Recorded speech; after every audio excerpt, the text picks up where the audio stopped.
Chapter 46 angry Arun. Arun जो गुस्से में कार फास्ट ड्राइविंग कर रहा था, वो इशिता के घर के बाहर अपनी कार रोकता है। वो गुस्से में सीधा इशिता के रूम की तरफ चला जाता है। अरुण का ऐसा बिहेवियर देखकर वहां काम कर रहे सर्वेंट्स आपस में बातें करने लगते हैं। इशिता जो बेड में लेटी अपना फोन यूज कर रही थी, अचानक से उसके रूम का डोर ओपन होता है। डोर ओपन होने की आवाज सुनकर इशिता गुस्से से डोर की तरफ देखती है। इशिता को लगा शायद किसी सर्वेंट ने ऐसा किया है, पर जब इशिता की नज़र अरुण पर पड़ती है तो वो अपने चेहरे पर आए एक्सप्रेशन को नॉर्मल करते हुए कहती है, अरुण तुम यहाँ इस टाइम अंदर आओ ना, तुम वहाँ क्यों खड़े हो। इशिता जो अरुण को देखकर खुश हो गई थी, तो वही अरुण के चेहरे पर गुस्सा साफ साफ दिख रहा था। अरुण इशिता को घूरते हुए दांत पीसते हुए कहता है, तुम ऐसा कैसे कर सकती हो, हिम्मत कैसे हुई तुम्हारी ऐसा करने की। अरुण के सवाल सुनकर इशिता घबरा जाती है। वो मन ही मन कहती है, ये अरुण ऐसा क्यों कह रहा है, कहीं इसे पता तो नहीं चल गया। इशिता को खुद में ही खोया देख अरुण तेज आवाज से कहता है, बोलो मैंने कुछ पूछा है तुमसे। इशिता डरते हुए कहती है, तुम क्या बोल रहे हो, मुझे कुछ समझ नहीं आ रहा। ये सुनते ही अरुण इशिता को सरकास्टिक स्माइल देते हुए कहता है, ओ रियली तुम्हें कुछ समझ नहीं रहा है। इशिता घबराते हुए हाँ कहती है, तो वही अरुण व्यंग्यात्मक तरीके से हंसते हुए कहता है, ठीक है, मैं तुम्हारी इस मुश्किल को आसान कर देता हूँ, बातें न सही पर शायद वीडियो देखकर तुम्हें समझ आ जाए। कहते हुए अरुण उस वीडियो क्लिप की पेनड्राइव को इशिता के रूम में लगी एलईडी से कनेक्ट करता है। वीडियो प्ले होते ही थोड़ी देर में वो सीन आ जाता है, जिसे देखते ही इशिता की आंखें खुली की खुली रह जाती है और वो अपनी नजरें नीचे कर लेती है। अब क्या कहना चाहोगी, क्या अभी भी समझ नहीं आ रहा है, अरुण रुडेली टोन में कहता है। इशिता जिसने अपना सर नीचे झुका रखा था, वो एक पल में ही अपने एक्सप्रेशन को चेंज करते हुए गुस्से से कहती है, हाँ मैंने किया है, वो मिलाया मैंने उसके जूस में नशे की गोलियां। ये सुनते ही अरुण इशिता पर बरस पड़ता है, हिम्मत कैसे हुई तुम्हारी उसके साथ ऐसा करने की, तुम्हारी वजह से किया है ये सब मैंने, और यही नहीं इससे पहले भी बहुत कुछ किया है और आगे भी करती रहूंगी। इशिता गुस्से से अरुण की आंखों के देखते हुए कहती है। तो वही अरुण उसे हैरानी से देख रहा था, क्यों इशिता, क्यों तुम ये सब कर रही हो।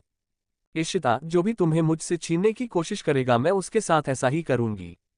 अरुण गुस्से में इशिता से कहता है, तुम अच्छे से जानती हो मैं तुम्हें एक दोस्त से ज्यादा कुछ नहीं मानता, जिसे तुम प्यार कह रही वो सिर्फ तुम्हारा एक पागलपन है। अरुण दांत पीसते हुए कहता है, हाँ जानती हूँ, सब जानती हूँ, तुम जो इतने टाइम से मेरे साथ रिलेशनशिप का नाटक करते आए हो अपने और मेरे डेट के कहने पर सब जानती हूँ मैं, तुम सब जानते हुए भी क्यों कर रही थी ऐसा, अरुण इशिता से कहता है।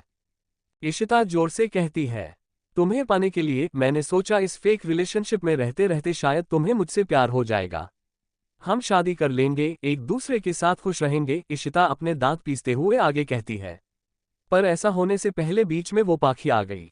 पाखी का नाम सुनते ही अरुण गुस्से से कहता है, एक शब्द और नहीं, मैं तो सोच रहा था तुम्हें ये सच कैसे बताऊंगा, तुम्हें जब पता चलेगा तो तुम्हें बहुत हर्ट होगा, पर तुम्हें तो सब पहले से ही पता था, तो आज से सब खत्म, अपनी शक्ल भी मत दिखाना मुझे। अरुण इशिता को धमकी देते हुए आगे कहता है, और हाँ पाखी से दूर रहना, इस बार तो मैं तुम्हें छोड़ रहा हूँ, बट अगर आगे तुमने पाखी को चोट पहुंचाने की कोशिश की तो मैं तुम्हारे साथ वो करूंगा जो तुम सोच भी नहीं सकती हो।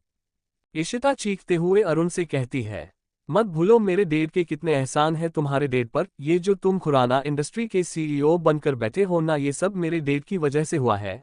अगर मेरे डैड ने तुम्हारे डैड की मदद नहीं की होती ना, तो तुम्हारे डैड का करियर बिल्ट होने की जगह डिस्ट्रॉय हो जाता।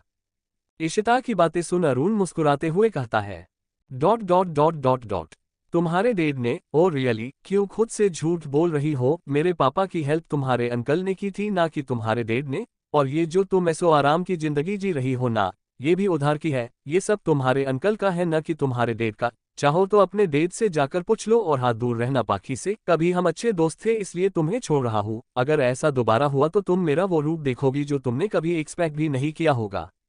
वो दो कोली की लड़की इशिता गुस्से से कहती है, चुप, बिल्कुल चुप, बहुत घमंड है न तुम्हें इन पैसों पर, किसी की वैल्यू तुम इन पैसों से करती हो ना। जस्ट वेट एंड वॉच, अब देखो मैं क्या करता हूँ। मैं तुम्हें एक चांस दे रहा था अपनी गलतियों को ठीक करने, अपनी गलतियों को सही करने का, पर अब नहीं, तैयार हो जाओ इशिता मेहरा, अरुण खुराना का वार झेलने के लिए। Within 2 hour be ready, you are going to get a surprise. ये कहते हुए अरुण वहां से चला जाता है। अरुण के जाने के बाद इशिता कमरे में रखी सभी एक्सपेंसिव चीजों को एक एक कर उन्हें तोड़ने लगती है। उन सभी चीजों को वो एक एक कर फ्लो पर फेंकते हुए कहती है, तुमने उस पाखी के लिए मुझे छोड़ा है न, अब देखना मैं तुम्हें उससे हमेशा हमेशा के लिए कैसे दूर कर दूंगी। इशिता पागलों की तरह चीखते हुए कहती है, आई विल किल यू पाखी, आई विल किल यू। ये सब सिर्फ तुम्हारी वजह से हो रहा है। फ्लैट में पाखी और काव्या दोनों रेडी होती है और अपने अपने ऑफिस के लिए चली जाती है। काव्या ऑफिस में एंटर होती है और रोहित के कैबिन का डोर गुस्से से ओपन करती है। काव्या सोच कर आई थी आज वो रोहित को सबक सिखा कर रहेगी, पर जब वो कैबिन में जाती है तो देखती है रोहित अपने कैबिन में नहीं था। काव्या रोहित की चेयर के चारों तरफ घूमते हुए कहती है, बंदर कहीं का हिम्मत कैसे हुई उसकी हमें किस करने की, आज हम उसे उस किस का जवाब देकर रहेंगे। कहते हुए काव्या अपने लैपटॉप पर काम करने लगती है। काव्या जो अपने काम में बिल्कुल डूबी हुई थी उसे रोहित के आने का भी पता नहीं चलता। तो वही रोहित अपने कैबिन में काव्या को काम करता देख मुस्कुरा देता है। रोहित धीमे कदमों से काव्या की तरफ बढ़ता है और वो काव्या के पीछे जाकर उसके कंधे पर झुकते हुए उसके कान के पास धीरे से कहता है, मुझे नहीं लगा था आज तुम ऑफिस आओगी। अचानक अपने कानों में रोहित की आवाज सुनकर काव्या पलटती है। अचानक ऐसे पलटने से दोनों का सर टकरा जाता है। रोहित अपने माथे को सहलाते हुए कहता है, तुम बिना किसी को चोट पहुंचाए काम सही से नहीं कर सकती क्या। काव्या अपना माथा सहलाते हुए कहती है, उल्टा चोर कोतवाल को डांटे, हमने कहा था हमारे पीछे चोरों की तरह आओ और चूहे के जैसे हमारे कान में फुसफुसाओ। काव्या की इतनी लंबी चौड़ी बात सुनकर रोहित का मुंह खुला का खुला रह जाता है। काव्या की बातें रोहित के सर के ऊपर से जा रही थी। उसे काव्या की कही बातें समझ नहीं आती। वो कंफ्यूज्ड होते हुए काव्या से कहता है, तुम कहना क्या चाहती हो। तुम्हारा सर कुछ नहीं कहना हमें, काव्या फ्रस्ट्रेटेड होते हुए रोहित से कहती है। रोहित जो अभी भी काव्या को परेशान नजरों से देखे ही जा रहा था, उसे अभी भी काव्या की बातें समझ नहीं आई थी। तारांकन तारांकन तारांकन तारांकन तारांकन तारांकन तारांकन तारांकन तारांकन तारांकन तारांकन। चैप्टर 47 इशिता की बर्बादी, कियारा की वापसी। इशिता जो अपने कमरे की सभी एक्सपेंसिव चीजों को तोड़कर वही फ्लो पर बैठ गई थी, तभी उसका फोन रिंग होता है और वो फोन को देखती है तो उसकी स्क्रीन पर अविनाश का नंबर फ्लैश हो रहा था। अविनाश इशिता का असिस्टेंट था। वो कॉल पिक करती है। दूसरी तरफ से बोल रहे अविनाश की बातें सुनकर इशिता की आंखें बड़ी हो जाती है। वो कॉल कट करके अपने कपड़े चेंज करके अपने घर से निकल जाती है। इशिता खुद अपनी कार को ड्राइव कर रही थी। वो अपनी कार लेकर एक कंस्ट्रक्शन साइट पर आती है। वो जल्दी से कार से निकलती है और देखती है कि कुछ लोग जो लोग गवर्नमेंट ऑफिसर थे वो वहां बन रही बिल्डिंग को बनने से पहले ही तोड़ रहे थे। इशिता उन लोगों को रोकते हुए कहती है, स्टॉप इट, क्या कर रहे हैं आप लोग। तभी उसकी आवाज सुनकर एक ऑफिसर भीड़ में से निकलकर इशिता के सामने आता है और उससे पूछता है, क्या इसकी ऑन आप है। इशिता उस ऑफिसर को गुस्से से देखते हुए हाँ कहती है। हाँ सुनते ही वो ऑफिसर इशिता से कहता है, देखिए ये बिल्डिंग इलीगल तरीके से बन रही है। ये सुनते ही इशिता गुस्से से कहती है, व्हाट रबिश।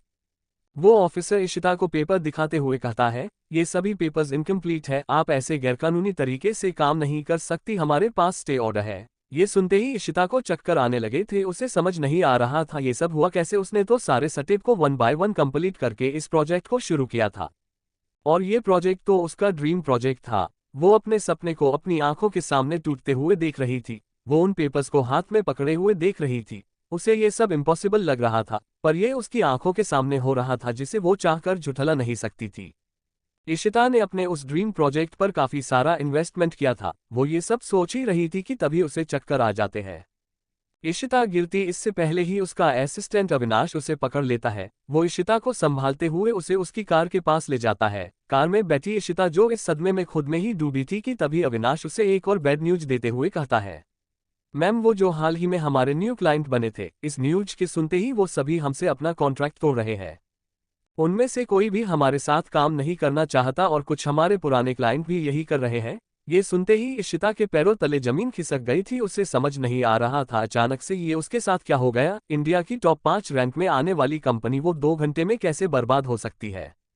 इशिता जो कार में अपना सर पकड़े बैठी थी, वो खुद से ही सवाल किए जा रही थी। तभी उसे अरुण की वार्निंग याद आती है और उसे समझने में देर नहीं लगती कि ये सब अरुण ने किया है। वो दांत पीसते हुए खुद से ही कहती है, अरुण ये तुमने अच्छा नहीं किया। उस 2 कौड़ी की लड़की के लिए तुमने मुझे बर्बाद करने की कोशिश है, इसका हिसाब तो मैं तुमसे लेकर रहूंगी। इशिता अविनाश के साथ अपने ऑफिस आ जाती है। जैसे ही वो अपनी कार से निकलती है, मीडिया उसे चारों तरफ से घेर लेती है। वहां मौजूद सभी रिपोर्टर्स इशिता से सवाल करने लगते हैं। उसे समझ नहीं आ रहा था वो उन रिपोर्ट्स के सवालों का क्या जवाब दे। इशिता जो वहां रिपोर्टर्स के बीच में खड़ी ये सब सोच रही थी, तभी अविनाश आगे आता है और वो उन रिपोर्टर्स को साइड करते हुए इशिता को अंदर ले जाता है। इशिता अपने कैबिन में जाकर गुस्से से अपना हाथ टेबल पर पटकती है और दांत पीसते हुए कहती है, नाउ इज माई टर्न। तो वही दूसरी तरफ पाखी जब ऑफिस पहुंचती है, वो अपने कैबिन में जा ही रही होती है कि सामने से आ रही एक लड़की से टकरा जाती है। वो लड़की टकराते ही नीचे गिर जाती है और उठते हुए पाखी को बिना देखे उसे उल्टा सीधा बोलने लगती है। पाखी उठने में उसकी हेल्प करते हुए उसे सॉरी बोलती है। सॉरी माय फुट कहते हुए वो लड़की पाखी की तरफ देखती है। पाखी को देखते ही उसके शब्द उसके मुंह में ही रह जाते हैं। वो अपनी आंखें सिकुड़ते हुए पाखी को घूर कर देख रही थी। पाखी की खूबसूरती उसकी आंखों में जैसे चुभ रही थी और अंदर ही अंदर उसे पाखी से जलन भी हो रही थी। वो पाखी को घूरते हुए एटीट्यूड से कहती है, तुम कौन हो, पहले तो तुम्हें यहाँ नहीं देखा। पाखी भी उसे देखते हुए कहती है, हमने भी आपको यहाँ पहले नहीं देखा, हमारा नाम पाखी और हम अरुण सर की सेक्रेटरी है। पाखी हाथ आगे बढ़ाते हुए कहती है। ये सुनते ही वो लड़की शॉक होते हुए कहती है, व्हाट? और वो लाउड वॉइस में पाखी से कहती है, मैं अरुण सर की सेक्रेटरी हूँ। ये बोलते हुए वो रुक जाती है। तभी उसे एहसास होता है वो पिछले 1 महीने से छुट्टी पर थी, तभी शायद मयंक सर ने उस लड़की को उसकी जगह रखा होगा। वो ये सब सोचते हुए खुद से कहती है। तभी वो स्माइल करते हुए पाखी से कहती है, सॉरी वो एक्चुअली मैं 1 महीने से लीव पर थी, तभी शायद मयंक सर ने तुम्हें मेरी जगह रखा होगा। पाखी उसकी बातें सुन हाँ में सर हिलाती है। अभी वो अपना एटीट्यूड दिखाते हुए आगे कहती है, हाय आई एम कियारा। ये कहते हुए वो पाखी के आगे हाथ बढ़ाती है। पाखी भी उसे अपना इंट्रोडक्शन देती है। कियारा कंपनी में अपनी इम्पोर्टेंस दिखाते हुए पाखी से कहती है, तुम टेंशन मत लो, मेरे आने से तुम्हारी जॉब नहीं जाएगी। मैं अरुण सर से बात करके तुम्हें कोई अच्छी सी पोस्ट दिलवा दूंगी। पाखी उसकी बातें सुन मुस्कुरा देती है और मन ही मन कहती है, ये अब मेरे हस्बैंड से मेरी ही जॉब की बात करेगी। वहां मैसेज, पाखी अरुण खुराना क्या दिन आ गए हैं आपके। पाखी ये सब सोचते हुए अपने कैबिन की तरफ जाने लगती है कि तभी कियारा पाखी को रोकते हुए कहती है, तुम वहां क्यों जा रही हो, अब वो जगह मेरी है। ये सुनते ही इशिता को बुरा लगता है पर वो कुछ नहीं कहती। तभी कियारा फिर से उसी टोन में कहती है, तुम जाकर बाकी एम्प्लॉइज की हेल्प करो, जब सर आएंगे मैं उनसे बात करके तुम्हें एक अच्छी पोस्ट दिलवा दूंगी। जहां एक तरफ ये सब हो रहा था तो वही दूसरी तरफ अरुण अपने विला में बैठा न्यूज देख रहा था और वो न्यूज देखते हुए कहता है, यू डिजर्व इट इशिता। ये कहते हुए अरुण मयंक को कॉल करता है। मयंक के कॉल रिसीव करते ही अरुण कहता है, well done, good job Mayank. Mayank मुस्कुराते हुए अरुण से कहता है, it's my pleasure sir. Arun call cut करके फ्रेश होने अपने रूम में चला जाता है। अरुण रेडी होकर ऑफिस के लिए निकल ही रहा था कि तभी उसका फोन रिंग होता है। अरुण देखता है इशिता उसे कॉल कर रही थी। अरुण मुस्कुराते हुए कॉल रिसीव करता है। कॉल रिसीव होते ही इशिता की गुस्से भरी आवाज सुनकर अरुण उससे कहता है, तुम्हारी 100% प्रॉपर्टी को मैंने 50% कर दिया, वो भी सिर्फ 2 घंटों के अंदर। अगर पूरी तरह से कंगाल नहीं होना चाहती ना तो अभी भी वक्त है, सुधर जाओ वरना मुझे आधा घंटा और लगेगा तुम्हें सड़क पर लाने के लिए। इशिता चिल्लाते हुए अरुण से कहती है, तुमने ये अच्छा नहीं किया। ये सुनते ही अरुण कहता है, शुरुआत तुमने की थी। इशिता एक बार फिर से उसी लहजे में अरुण से कहती है, उसे तो मैं छोड़ूंगी नहीं। ये सुनते ही अरुण की आंखें गुस्से से लाल हो जाती है और वो लाउड वॉइस में इशिता से कहता है, सोचना भी मत उसके आसपास जाने की। तुम जितना सोच सकती हो ना तुम उससे कहीं ज्यादा बुरा मैं तुम्हारे साथ कर सकता हूँ। ये कहकर अरुण कॉल कट कर देता है। अरुण अपने भरोसेमंद गार्ड चिराग को कॉल करके कहता है, नजर रखो इशिता मेहरा पर। तारांकन तारांकन तारांकन तारांकन तारांकन तारांकन तारांकन तारांकन तारांकन तारांकन। Chapter 48 photograph. अरुण जब ऑफिस आता है तो उसे पाखी कहीं नहीं दिखती। वो सोचता है पाखी शायद आज थोड़ा लेट आएगी। वो ये सोचते हुए अपने कैबिन में चला जाता है। थोड़ी देर बाद मयंक उसके कैबिन में आता है। मयंक देखता है अरुण अपने काम में बिजी है। तभी वो अरुण को गुड मॉर्निंग विश करता है और अरुण से कहता है, सर कियारा आ गई है। ये सुनते ही अरुण मयंक की तरफ बिना देखे अपना काम करते हुए ही उससे कहता है, ठीक है उसे किसी और डिपार्टमेंट में अच्छी सी पोस्ट दे दो। मयंक आंखें फाड़े अरुण को देख रहा था। वो उसी रिएक्शन में अरुण से कहता है, सर कियारा पिछले 2 सालों से आपकी सेक्रेटरी है। हाँ मैं जानता हूँ, बट अब से पाखी ही मेरी सेक्रेटरी रहेगी और तुम कियारा की सैलरी को 5% इंक्रीज कर दो और उसे किसी और डिपार्टमेंट में अच्छी पोस्ट दे दो या उसका हेड बना दो। वैसे भी वो टैलेंटेड है, अपना काम अच्छे से करना जानती है। अरुण के मुंह से इतना सब सुनने के बाद तो मयंक को समझ ही नहीं आ रहा था वो क्या कहे। मयंक ओके कहता है और वहां से चला जाता है। तो वही जब मयंक ये सारी बातें कियारा को बताता है तो उसे एक झटका लगता है। उसे समझ नहीं आ रहा था ये कैसे हो गया। उसे अब पाखी से और भी ज्यादा जलन होने लगी थी, साथ ही उसे पाखी पर बहुत गुस्सा भी आ रहा था। वो मन ही मन खुद से कहती है, इस लड़की ने मेरी 2 साल की मेहनत पर पानी फेर दिया, साथ ही मेरी जॉब भी मुझसे छीन ली। इशिता जहां ये सब सोचे जा रही थी तो वही पाखी दूसरे एम्प्लॉइज के साथ मन लगा कर अपना काम कर रही थी। पाखी आज अरुण के लिए कॉफी भी नहीं लेकर गई थी। तो वही अरुण अपने कैबिन में पाखी के आने का इंतजार कर रहा था। काफी देर तक इंतजार करने के बाद जब पाखी नहीं आती तो अरुण पाखी को कॉल करता है। कॉल रिसीव होते ही अरुण थोड़ा गुस्सा करते हुए पाखी से कहता है, तुम ऑफिस क्यों नहीं आए आज? हम ऑफिस में ही है। पाखी अरुण की बातों का जवाब देते हुए कहती है, अच्छा जी, तुम ऑफिस में हो तो मेरी कॉफी लेकर क्यों नहीं आए अब तक? हम क्यों आए आपकी कॉफी लेकर? अब तो आपकी सेक्रेटरी कियारा आ गई है, उससे कहिए वो लेकर आएगी आपकी कॉफी। पाखी अपने शब्दों पर जोर देते हुए कहती है। पाखी की बातें सुन अरुण हंसने लगता है। वो पाखी को चिढ़ाते हुए कहता है, तुम्हें जलन हो रही है? ये सुनते ही पाखी की आंखें बड़ी हो जाती है और वो अपने दांत पीसते हुए धीरे से कहती है, हमें क्यों होने लगी जलन? 10 मिनट में मेरी कॉफी लेकर मेरे कैबिन में आओ। अरुण मुस्कुराते हुए कहता है, हम नहीं आएंगे। पाखी गुस्सा करते हुए कहती है, तुम आओगी और हाँ, मेरी सेक्रेटरी तुम हो और तुम ही रहोगी। अरुण मुस्कुराते हुए कहता है और कॉल कट कर देता है। पाखी अरुण की कॉफी बनाते हुए बड़बड़ाती है, समझते क्या है वो खुद को हमें ऑर्डर देते हैं। पाखी कॉफी के मग को अरुण की टेबल पर पटकते हुए रखती है। आवाज सुनकर अरुण पाखी को मुस्कुराते हुए देखता है। तो वही पाखी अरुण को घूर कर देख रही थी। तुम गुस्से में और खूबसूरत लगती हो, ये कहते हुए अरुण पाखी को आंख मारता है। पाखी ये देखकर अपनी आंखें बड़ी कर लेती है। अरुण पाखी को ऐसे देखकर उससे कहता है, ऐसे मत देखो, मुझे नजर लग जाएगी। अरुण की बातें सुन पाखी एक बार फिर से शॉक हो जाती है और उससे खींचते हुए कहती है, नजर वो भी आपको देखो मिस्टर, नजर इंसानों को लगती है, लंगूरों को नहीं। पाखी मुंह बनाते हुए कहती है। अरुण पाखी से आगे कुछ कहता कि तभी उसका फोन रिंग होता है। अरुण देखता है रोहित उसे कॉल कर रहा था। कॉल रिसीव होते ही रोहित अरुण से कहता है, ये आज जो ब्रेकिंग न्यूज टेलीकास्ट हो रही है, क्या उसके पीछे तेरा हाथ है? हो भी सकता है, अरुण रोहित से कहता है। फिर तो ये तेरा ही काम है, वैसे काफी अच्छा सबक सिखाया तूने इशिता को। अरुण मुस्कुराते हुए कहता है, शी डिजर्व इट। तभी रोहित की चीख सुनाई देती है। अरुण रोहित से घबराते हुए पूछता है, क्या हुआ, तू ठीक तो है न? जंगली बिल्ली ने हमला कर दिया यार, रोहित दर्द भरी आवाज में कहता है। ये सुनते ही अरुण हंसने लगता है और कॉल कट कर देता है। रोहित का ऑफिस। रोहित जो अरुण से बातें कर रहा था, काव्या उसके सामने बैठी बोतल से पानी पी रही थी। पानी पीने के बाद काव्या बोतल को टेबल पर रखती है पर वो गिर जाती है। इससे पहले काव्या बोतल को पकड़ती वो लुढ़कते हुए रोहित के पैर पर गिर जाती है और रोहित की चीख निकल जाती है। काव्या ये देख जल्दी से उठती है और उस बोतल को उठाकर उसे उलट पलट कर देखने लगती है। बोतल को टेबल पर रखते हुए काव्या कहती है, थैंक्स गॉड तुम्हें कुछ नहीं हुआ। रोहित काव्या की इस हरकत पर उसे आंखें बड़ी किए देखे ही जा रहा था। वो वैसे ही देखते हुए काव्या से कहता है, तुम क्या हो? चोट मुझे लगी है, फिर भी तुम उस बोतल को ऐसे देख रही थी जैसे चोट मुझे नहीं उससे लगी हो। काव्या रोहित की बातों का जवाब देते हुए कहती है, वो मेरी फेवरेट बोतल है, अगर फूट जाती तो। रोहित मन ही मन कहता है, इस जंगली बिल्ली के लिए सारी चीजें इंपॉर्टेंट है, इसकी सिक्योरिटी, बोतल और पता नहीं क्या क्या होगा इसके लिए इंपॉर्टेंट। रोहित खड़ा होता है और काव्या से कहता है, तुम सच में हो क्या तुम? काव्या उसे मुंह बनाकर देखती रह जाती है। खुराना मेंशन। बाहर खड़े गार्ड्स में से एक गार्ड पार्सल लेकर मेंशन के अंदर आता है। मिसेज खुराना जो हॉल में ही बैठी मैगजीन पढ़ रही थी, वो गार्ड उस पार्सल को मिसेज खुराना को देते हुए कहता है, मैम ये आपके नाम का पार्सल आया है।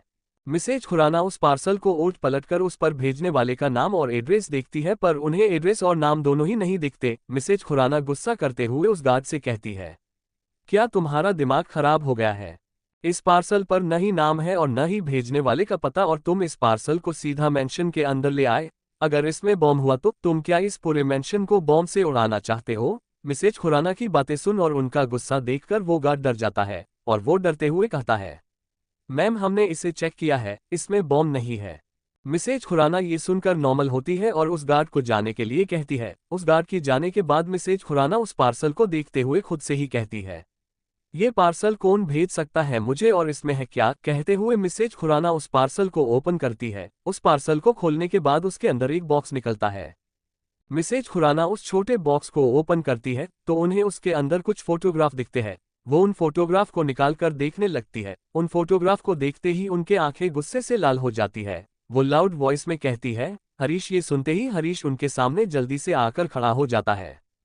मिसेज खुराना हरीश से कहती है जाओ जाकर पता करो अरुण का ड्राइवर उसके साथ है या यही है, अगर वो यहाँ है तो उसे अभी मेरे सामने लेकर आओ। ऑर्डर मिलते ही हरीश तुरंत वहां से चला जाता है।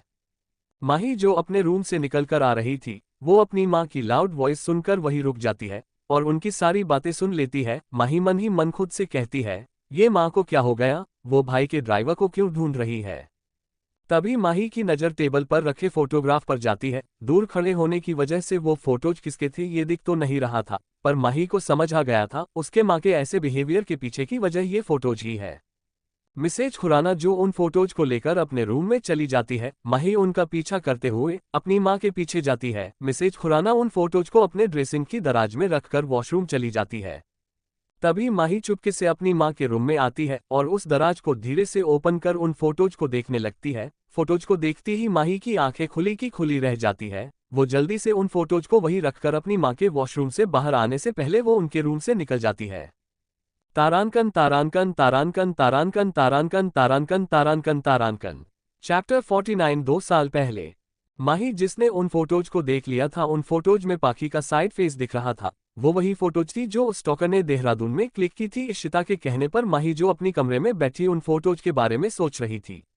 वो सोचते हुए कहती है ये तो भाई और पाखी की फोटोज है। माही जो पहले ही पाखी से मिल चुकी थी मॉल में, वो उन फोटोज को देखते ही पाखी को पहचान गई थी कि उस फोटोज में पाखी है। माही खुद से कहती है भाई और पाखी की ऐसी फोटोज आखिर क्लिक किसने की होगी और माँ को किसने ये फोटोज भेजी होंगी। माही सोचते हुए अपना सर पकड़ लेती है और मन ही मन कहती है ये लोग भी दूसरों की लाइफ में कुछ ज्यादा ही इंटरफेयर करते हैं। क्या मिलता है इन्हें ये सब करके। अब सबसे पहले मुझे उस इंसान का पता लगाना है जो मेरे भाई पर नजर रख रहा है। तो वही दूसरी तरफ इशिता अपने कमरे में बेड में लेटी बेसब्री से अपने फोन को देख रही थी, जैसे कोई उसे बहुत इंपॉर्टेंट कॉल करने वाला हो। तभी फोन को देखते ही देखते उसके फोन पर किसी की कॉल आने लगती है। इशिता जल्दी से कॉल रिसीव करती है। कॉल के दूसरी तरफ वो शख्स इशिता से कहता है काम हो गया मैडम। ये सुनते ही इशिता के चेहरे पर एक बड़ी सी स्माइल आ जाती है। इशिता उस शख्स से कहती है किसी को शक तो नहीं हुआ। वो शख्स न में जवाब देता है। ये सुनते ही इशिता खुश हो जाती है और कॉल कट कर देती है। इशिता डेविल स्माइल करते हुए खुद से कहती है आगे आगे देखो होता है क्या। इशिता मेहरा अपनी बेइज्जती का बदला कैसे लेती है ये तुम्हें अब पता चलेगा, कहते हुए इशिता के जोर जोर से हंसने लगती है। मिसेज खुराना के कहने पर हरीश अरुण के ड्राइवर को उनके पास ले आता है। मिसेज खुराना अपने सामने खड़े ड्राइवर को देखते हुए गुस्से से कहती है तुम्हें कहा था ना अरुण पर नजर रखने के लिए, फिर तुमने मुझे ये इतनी बड़ी बात क्यों नहीं बताई। मिसेज खुराना की फटकार सुनकर वो ड्राइवर डरते हुए कहता है मैडम वो सर मुझे पिछले कुछ दिनों से अपने साथ नहीं ले जा रहे हैं। वो कुछ दिनों से खुद ही अपनी कार ड्राइव कर रहे हैं और उनके गार्ड्स की वजह से मैं उनके ऊपर नजर भी नहीं रख पा रहा हूँ। ये सुनते ही मिसेज खुराना का गुस्सा फूट पड़ता है। सफाई देने से तुम अपनी गलतियों को नहीं छुपा सकते। मिसेज खुराना अपने सामने रखे टेबल पर उन फोटोज को फेंकते हुए कहती है 2 दिनों में मुझे इस लड़की की पूरी डिटेल चाहिए। दूसरी तरफ अरुण और पाखी एक साथ कार में थे। अरुण पाखी को घर ड्रॉप करने जा रहा था। ट्रैफिक ज्यादा होने की वजह से वो दोनों ट्रैफिक में फंसे हुए थे। पाखी जो विंडो से बाहर देख रही थी, तभी उसकी नजर एक बाप बेटी पर जाती है। स्कूटर पर अपने पापा को पीछे से पकड़े बैठी वो छोटी सी लड़की पाखी को देखकर हंस रही थी। पाखी भी उसे मुस्कुराते हुए देख रही थी। देखते ही देखते पाखी की आंखें नम हो जाती है और उसे उसके बाबा के साथ बिताए पल उसकी आंखों के सामने एक वीडियो की तरह चलने लगते हैं। बाबा की याद आते ही पाखी के नम आंखों से आंसू बहने लगे थे।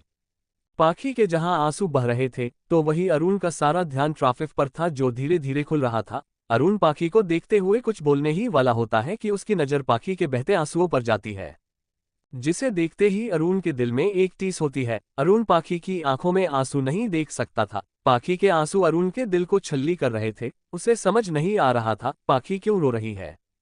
अरुण पाखी को ऐसे रोता हुआ देख अपना एक हाथ पाखी के गालों पर आए आंसू को पोंछते हुए कहता है क्या हुआ पाखी, तुम रो क्यों रही हो। अरुण के ये पूछने पर पाखी बहुत मुश्किल से कहती है कुछ नहीं। अरुण पाखी को इस तरह रोता देख समझ जाता है जरूर कोई बात है जो पाखी को परेशान कर रही है। अरुण जल्दी से कार को साइड में रोकता है और पाखी को हक कर लेता है। अरुण के सीने से लगते ही पाखी का रोना और बढ़ जाता है, तो वही अरुण पाखी की पीठ सहलाकर उसे शांत कराने की कोशिश करता है। पर पाखी वो तो बस रो ही जा रही थी। रोते रोते पाखी को हिचकियां आने लगी थी। अरुण पाखी के आंसू पोंछता है और उसके चेहरे को अपने दोनों हाथों में थामते हुए कहता है, पाखी क्या हुआ? मुझसे कोई गलती हुई है? कुछ तो बोलो पाखी। पाखी का जवाब न मिलने पर और उसका इस तरह से रोना अरुण को अंदर ही अंदर डरा रहा था। उसके दिल में एक तेज दर्द हो रहा था। पाखी के आंसू अरुण के दिल पर किसी तीर की तरह लग रहे थे। अरुण पाखी को पानी देता है। पाखी अपने कांपते हाथों से पानी की बोतल पकड़ती है। ये देखकर अरुण अपने हाथों से पाखी को पानी पिलाता है। पानी पीने के बाद पाखी थोड़ा नॉर्मल होती है। पाखी को शांत देखकर अरुण पाखी से एक बार फिर पूछता है, पाखी क्या हुआ था तुम्हें? अरुण के ऐसे फिर पूछने पर पाखी नजरें नीचे कर धीरे से कहती है, एक छोटी बच्ची को स्कूटर पर अपने पापा के साथ जाते देखा तो बाबा की याद आ गई हमें। पाखी के ये कहने पर अरुण पाखी कसकर गले लगा लेता है। पाखी भी अरुण को कसकर पकड़ लेती है। अरुण पाखी को ऐसे ही गले लगे उससे पूछता है, 2 साल पहले मेरे वहां से चले जाने के बाद क्या हुआ था? अरुण के इस सवाल से पाखी अरुण से अलग होती है। अरुण पाखी के हाथ पर अपना हाथ रखते हुए कहता है, मैं जानना चाहता हूं पाखी मेरे वहां से आ जाने के बाद क्या हुआ था? पाखी ऐसे ही सर झुकाए बोलना शुरू करती है। 2 साल पहले। फ्लैशबैक। पंडित जी के कहने पर शादी संपन्न हुई। पाखी और अरुण दोनों झुककर पाखी के बाबा मोहनदास का आशीर्वाद लेते हैं। उनसे आशीर्वाद लेने के बाद वो सभी बड़ों का आशीर्वाद लेते हैं। अरुण जो ये सब करते हुए बहुत ज्यादा फ्रस्ट्रेट हो गया था, वो झुंझलाते हुए खुद से कहता है, बस अब बहुत हो गया। अब मुझे यहाँ से कैसे भी करके निकलना है, वरना पता नहीं ये लोग और क्या क्या करवाए मुझसे। अरुण जो ये सब सोच रहा था, तभी सुलोचना काकी आती है। सुलोचना अरुण को अपने साथ ले जाती है। वो पाखी और अरुण को घर में बने मंदिर में ले जाती है। वो उन दोनों को एक साथ खड़ा कर दोनों की आरती करती है और उन्हें महादेव के आगे झुककर आशीर्वाद लेने के लिए कहती है। अरुण और पाखी वैसा ही करते हैं जैसा उन्हें करने के लिए सुलोचना कहती है। अरुण जो मन ही मन वहां से निकलने का रास्ता सोच रहा था। पाखी इस बात से अनजान नहीं थी। वो अरुण की मन हालत को अच्छे से समझ रही थी। वो मन ही मन खुद से ही कहती है, हम अच्छे से समझ सकते हैं इन्हें ये सब कितना अजीब लग रहा होगा, पर ये अभी सबके सामने कुछ न करे। थोड़ी ही देर में शादी में शामिल हुए लोग एक एक कर जाने लगे थे। लोगों को जाता देख अरुण को थोड़ी शांति मिलती है। सभी के जाने बाद रघु काका और उनकी पत्नी सुलोचना देवी ही बचती है। पाखी जो अपने बाबा के पास बैठी थी, सुलोचना उसे अपने साथ ले जाती है। सुलोचना पाखी को उस कमरे में ले जाती है जहां अरुण पहले से मौजूद था। पाखी को कमरे के बाहर ही छोड़कर उसे अंदर जाने का कहकर सुलोचना वहां से चली जाती है। पाखी न चाहते हुए भी धीमे कदमों से कमरे में जाती है। पाखी को सामने देख अरुण गुस्से में अपने गले में पहनी वरमाला को खींचकर तोड़ देता है। उस वरमाला को पाखी के हाथ में पकड़ाते हुए उससे कहता है, इसे पकड़ो और मुझे यहाँ से जाने दो, अब और नाटक नहीं कर सकता मैं। अरुण अपने शब्दों पर जोर देते हुए कहता है। पाखी अरुण के गुस्से को अच्छे से समझ रही थी और उसे एक शब्द नहीं कहती, तो वही अरुण वहां से जाने लगता है। अरुण को जाता देख पाखी उसे रोकते हुए कहती है, आप सामने से जाएंगे तो सब आपको देख लेंगे और सवाल करेंगे। आप पीछे के रास्ते से जाए। पाखी की बातें सुनते ही अरुण उसे हैरानी से देख रहा था। उसे समझ नहीं आ रहा था ये लड़की किस तरह की है। वो अपने मन ही मन कहता है, मुझे क्या करना, ये कैसी भी हो, मुझे बस यहाँ से जाना है। अरुण ये सोचते हुए पाखी के रास्ते से बिना किसी की नजरों में आए वहां से चला जाता है। अरुण के जाने के बाद पाखी उस कमरे के दरवाजे को अंदर से लॉक करती है और चारों तरफ नजरें घुमाकर उस कमरे की सजावट को देखती है। पाखी कुछ कदम चलकर बेड के पास जाकर खड़ी हो जाती है। वो उस कमरे की सारी सजावट को खराब करने लगती है। वो रोते हुए उन फूलों की लड़ियों को तोड़ते हुए निढाल होकर नीचे बैठ जाती है और बेड के कोने से अपना सर टिकाए रोते हुए खुद से कहती है, हम कल क्या कहेंगे सबसे? बाबा के सवालों का हम क्या जवाब देंगे? पाखी इन्हें सब बातों को सोचते हुए रोते रोते वहीं बैठे बैठे सो जाती है। चैप्टर 50 पाखी का डरावना अतीत। पाखी जो कल रात खुद से ही सवाल करती हुई रोते रोते वहीं सो गई थी, वो धीरे धीरे अपनी आंखें खोलती है। उसे एहसास होता है कि वो कल रात वहीं बैठी बैठी सो गई थी। पाखी दीवार पर टंगी घड़ी की तरफ देखती है तो घड़ी में 7 बज रहे थे। पाखी कभी इतनी देर तक नहीं सोती थी, आज न जाने कैसे इतनी देर तक सो गई थी। पाखी मन ही मन कहती है, पता नहीं सब क्या सोच रहे होंगे, हम इतनी देर तक कैसे सो सकते हैं, शायद पूरे दिन थके होने की वजह से हम देर तक सोए। पाखी जल्दी से उठती है और अलमारी से अपने कपड़े निकाल नहाने चली जाती है। पाखी नहाने के बाद अपने बाल बनाते हुए आईने में खुद को देख रही थी। पाखी की नजरें अपनी मांग में लगे सिंदूर और मंगलसूत्र पर जाकर ठहर जाती है। पाखी को वो मंगलसूत्र फांसी के फंदे जैसा लग रहा था। उस मंगलसूत्र को वो उतार कर फेंकना चाहती थी, अपने मांग सजे उस सिंदूर को मिटा देना चाहती थी और उस झूठे रिश्ते से आज़ाद होना चाहती थी। पर पाखी चाहकर भी उस रिश्ते से आज़ाद नहीं हो सकती थी। झूठी ही सही पर शादी हो चुकी थी। पाखी के आंखों से आंसू लुढ़क कर उसके गालों पर आ गए थे। पाखी अपने बाबा को याद करते हुए कहती है, हम ये नहीं कर सकते, हमें बाबा के लिए इस रिश्ते को मानना ही होगा और निभाना भी। पाखी अपने आंसू पोंछ अपने बालों को संवारकर मांग में सिंदूर सजाकर गले में मंगलसूत्र पहने लाल रंग की बनारसी साड़ी में वो नई नवेली दुल्हन की तरह सजकर अपने कमरे से बाहर आती है। पाखी जो किचन में सबके लिए नाश्ता बनाने जा रही थी, तभी उसे रसोई में सुलोचना दिखती है। पाखी की कदमों की आहट सुन सुलोचना कहती है, उठ गई बिटिया, तुम काव्या का फोन आया था, तुम्हारे बारे पूछ रही थी, तुम उससे बात कर लेना बिटिया। काकी की बातें सुन पाखी हमें अपना सर हिलाती है। सुलोचना जब पाखी को पीछे मुड़कर देखती है तो उसकी आंखें नम हो जाती है। सुलोचना पाखी के पास आते हुए कहती है, आज शारदा होती तो तुम्हें ऐसे देखकर बहुत खुश होती। अपनी माँ का जिक्र होते ही पाखी की आंखें भी नम हो जाती है। सुलोचना ये देखकर पाखी के गालों पर हाथ लगाते हुए कहती है, नहीं बिटिया रोना नहीं। तभी सुलोचना पाखी के गालों पर वैसे ही हाथ लगाए उससे पूछती है, दामाद जी क्या अभी तक नहीं उठे? सुलोचना काकी के मुंह से निकले ये शब्द काफी थे पाखी के होश उड़ाने के लिए। पाखी मन ही मन सोचती है, अब क्या कहे, काकी से क्या बहाना बनाए। तभी पाखी बात बदलते हुए कहती है, काकी बाबा उठ गए क्या? अब उनकी तबीयत कैसी है? सुलोचना, हाँ उठ गए तेरे बाबा, अभी अभी उन्होंने नाश्ता के बाद दवाइयाँ ली है अपनी। पाखी ये सुनते ही खुश हो जाती है। पाखी अपने बाबा से मिलने उनके पास जाती है। पाखी को आते देख मोहनदास पाखी के बाबा, उनकी आंखें नम हो जाती है। वो पाखी का हाथ पकड़ उसे कहते हैं, आज हमारा ये वचन भी पूरा हो गया, तुम्हारी माँ से किया हुआ। पाखी को कुछ समझ नहीं आता। तभी मोहनदास आगे कहते हैं, तुम्हारी माँ ने हमसे वचन लिया था, हम उनके पास तभी आए जब हम तुम्हारा कन्यादान कर दे। मोहनदास पाखी के सर पर हाथ फेरते हुए कहते हैं, बहुत प्यारी लग रही हो बेटा। पाखी अपने बाबा की बातों पर मुस्कुरा देती है। पाखी मन ही मन खुद से कहती है, आप खुश रहे बाबा, आपकी खुशी के लिए हमें जितने भी झूठ बोलने पड़े हम बोलेंगे, पर हम आपको कभी दुखी नहीं होने देंगे। पाखी जो अपने ख्यालों में ही खोई हुई थी, तभी उसके कानों में एक आवाज जाती है, दामाद जी कहाँ है बेटा? ये सुनते पाखी घबरा जाती है। उसे समझ नहीं आ रहा था वो इस सवाल का क्या जवाब दे। पाखी कुछ सोचते हुए कहती है, बाबा वो चले गए। ये सुनते ही मोहनदास चौंक जाते हैं और पीछे से आ रही सुलोचना वो वही खड़ी हो जाती है। अपने बाबा को ऐसे हैरान होते देख पाखी बात संभालते हुए कहती है, हमारा मतलब है वो अपने घर गए हैं, उनके पापा का फोन आया था, वो उनके कारोबार में कोई प्रॉब्लम हो गई है, इसलिए उन्हें ऐसे जाना पड़ा। पाखी की बात सुनकर सब थोड़ा रिलैक्स हो जाते हैं। तभी मोहनदास एक और सवाल पूछते हैं, बेटा उनका घर कहाँ है? पाखी ये सुनते ही एक बार फिर सोच में पड़ जाती है और वो सोचते हुए कहती है, वो दिल्ली में उनका घर है। पाखी मन ही मन कहती है, इससे पहले कोई और कुछ पूछे हम ही यहाँ से चले जाते हैं। ऐसे ही दिन बीतते चले गए, दिन हफ्तों में और हफ्ता महीनों में बदल गया। मोहनदास के अपने दामाद के बारे में पूछने पर हर बार पाखी कोई नया बहाना बना देती थी। ऐसे करते करते 1 साल बीत गया था। पाखी की शादी का सच पाखी के अलावा सिर्फ काव्या को पता था। जब पाखी की शादी के बाद काव्या दिल्ली से लखनऊ आई थी, तभी पाखी ने काव्या को सब बता दिया था। पाखी के इस झूठ में काव्या भी उसका साथ दे रही थी। पाखी जानबूझकर काव्या से घंटों कॉल पर बात करने लगी थी और किसी के पूछने पर वो उसे अपना हस्बैंड बता देती थी। पाखी एक सुहागन के जैसे अपनी मांग में सिंदूर और गले में मंगलसूत्र पहना करती थी, ताकि सबको उसकी शादी का सच न पता लगे। ऐसे ही सच और झूठ का खेल खेलते खेलते 6 महीने और बीत गए, और वो रात आए जिस रात पाखी का सब कुछ छीन गया। मोहनदास जो पाखी के हाथों से दवाइयां खाकर सोए थे, उनकी सुबह ही नहीं हुई। पाखी अपने बाबा को जगाती रही, पर वो जिस नींद में वो सोए थे उस नींद से कभी कोई नहीं जागता। सुलोचना ने बहुत मुश्किल से पाखी को संभाला। मोहनदास के चले जाने से पाखी अनाथ हो गई थी। एक रात में ही वो इस भीड़ भरी दुनिया में अकेली हो गई थी। उसका अपना कहने वाला कोई नहीं था। मोहनदास के जाने के बाद पाखी तो जैसे जीना ही भूल गई थी। वो घंटों अपने बाबा की फोटो के सामने बैठती और उनसे बातें करती।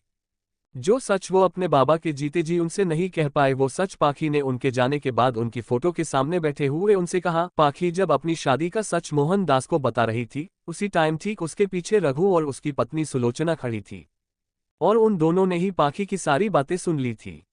सुलोचना दौड़कर पाखी को अपने सीने से लगा लेती है और उसके आंसू पोंछते हुए उससे कहती है, तू इतना सब कुछ अकेले ही सहती रही, तूने एक बार भी अपनी काकी को बताना जरूरी नहीं समझा? ये कहते हुए सुलोचना भी पाखी को गले लगाए रोए जा रही थी। पाखी के बाबा को गए हुए 1 महीना बीत गया। आज पाखी 1 महीने बाद अपने ऑफिस जा रही थी कि तभी उसे रास्ते में कुछ लड़कों ने अपनी बाइक को पाखी के आगे खड़े करते हुए कहा, और कब तक इंतजार करोगी अपने पति का, अब नहीं आने वाला वो तुम्हारे लिए अच्छा होगा, अब तुम हमारे साथ रहो। पाखी उन लड़कों की बातें सुन घबरा जाती है, तभी वो लड़के हंसते हुए उसके आगे से अपनी बाइक हटाते हुए कहते हैं, हम कर फिर आएंगे, आराम से सोचना। पाखी उनकी बातें सुन सहम जाती है और वो तेज कदमों से वहां से चली जाती है। उस दिन के बाद से हर दिन वो लड़के ऐसा ही करते, पाखी को आते जाते ऐसे ही परेशान करते। एक दिन जब पाखी अपनी रसोई में खाना बना रही थी कि तभी उसे कांच टूटने की आवाज आती है। पाखी रसोई से निकलकर देखती है तो एक पत्थर कागज में लिपटा उसके आंगन में पड़ा था। पाखी उस पत्थर को उठाकर इधर उधर देखती है तो उसके गलियारे की खिड़की का कांच टूटा हुआ था। पाखी उस पत्थर को कागज में से निकालकर फेंकती है तो उसकी नज़र कागज पर लिखे मैसेज पर जाती है। पाखी उस मैसेज को पढ़ती है तो उसकी आंखें हैरानी से बड़ी हो जाती है। उस कागज में लिखा था, आज हम आएंगे, तैयार रहना। पाखी ये पढ़ते ही डर से कांपने लगती है। पाखी जल्दी से अपने खिड़की दरवाजे बंद करके अपने कमरे में बेड पर छोटे बच्चों के जैसे सिकुड़कर बैठ जाती है। घर में इतनी शांति थी कि उसे घड़ी की टिक टिक की आवाज भी सुनाई दे रही थी। घड़ी की आवाज सुनकर पाखी घड़ी की तरफ देखती है। घड़ी में 10 बज रहे थे। तभी उसे दरवाजे की खटखटाने की आवाज आती है। उन आवाजों को सुनते ही पाखी और भी ज्यादा खुद में ही सिमट जाती है। पाखी डर की वजह से पसीने से पूरी गिली हो चुकी थी। वो खटखटाने की आवाज समय के साथ और भी तेज होती जा रही थी। पाखी ने उन आवाजों को ना सुनने के लिए अपने कानों को अपने हाथों से ढक लिया था, पर वो आवाजें पाखी की लाख कोशिशों के बाद भी उसे सुनाई दे रही थी। डर की वजह से पाखी थोड़ी देर बाद बेहोश हो जाती है। सुबह जब पाखी की आंखें खुली और वो अपने कमरे से बाहर निकल कर आई तो उसकी आंखें हैरानी से खुली की खुली रह गई। उसके आंगन में एक नहीं कई सारे पत्थर थे। पाखी उन्हें देखकर चिल्ला पड़ती है। तभी उसे फिर से दरवाजे पर खटखटाने की आवाज आती है।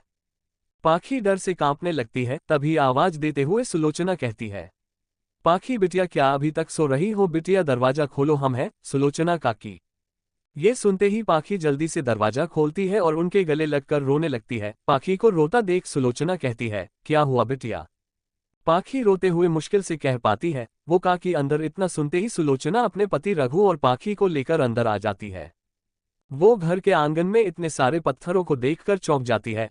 रघु पाखी को समझाते हुए कहता है, बिटिया अब तुम्हारा यहाँ रहना सही नहीं है, तुम दिल्ली चली जाओ काव्या के पास। ये सुनते ही सुलोचना भी कहती है, हाँ बिटिया तुम दिल्ली चली जाओ। उसके बाद पाखी दिल्ली आ जाती है। फ्लैशबैक एंड तारांकन chapter 51 a adorable kiss.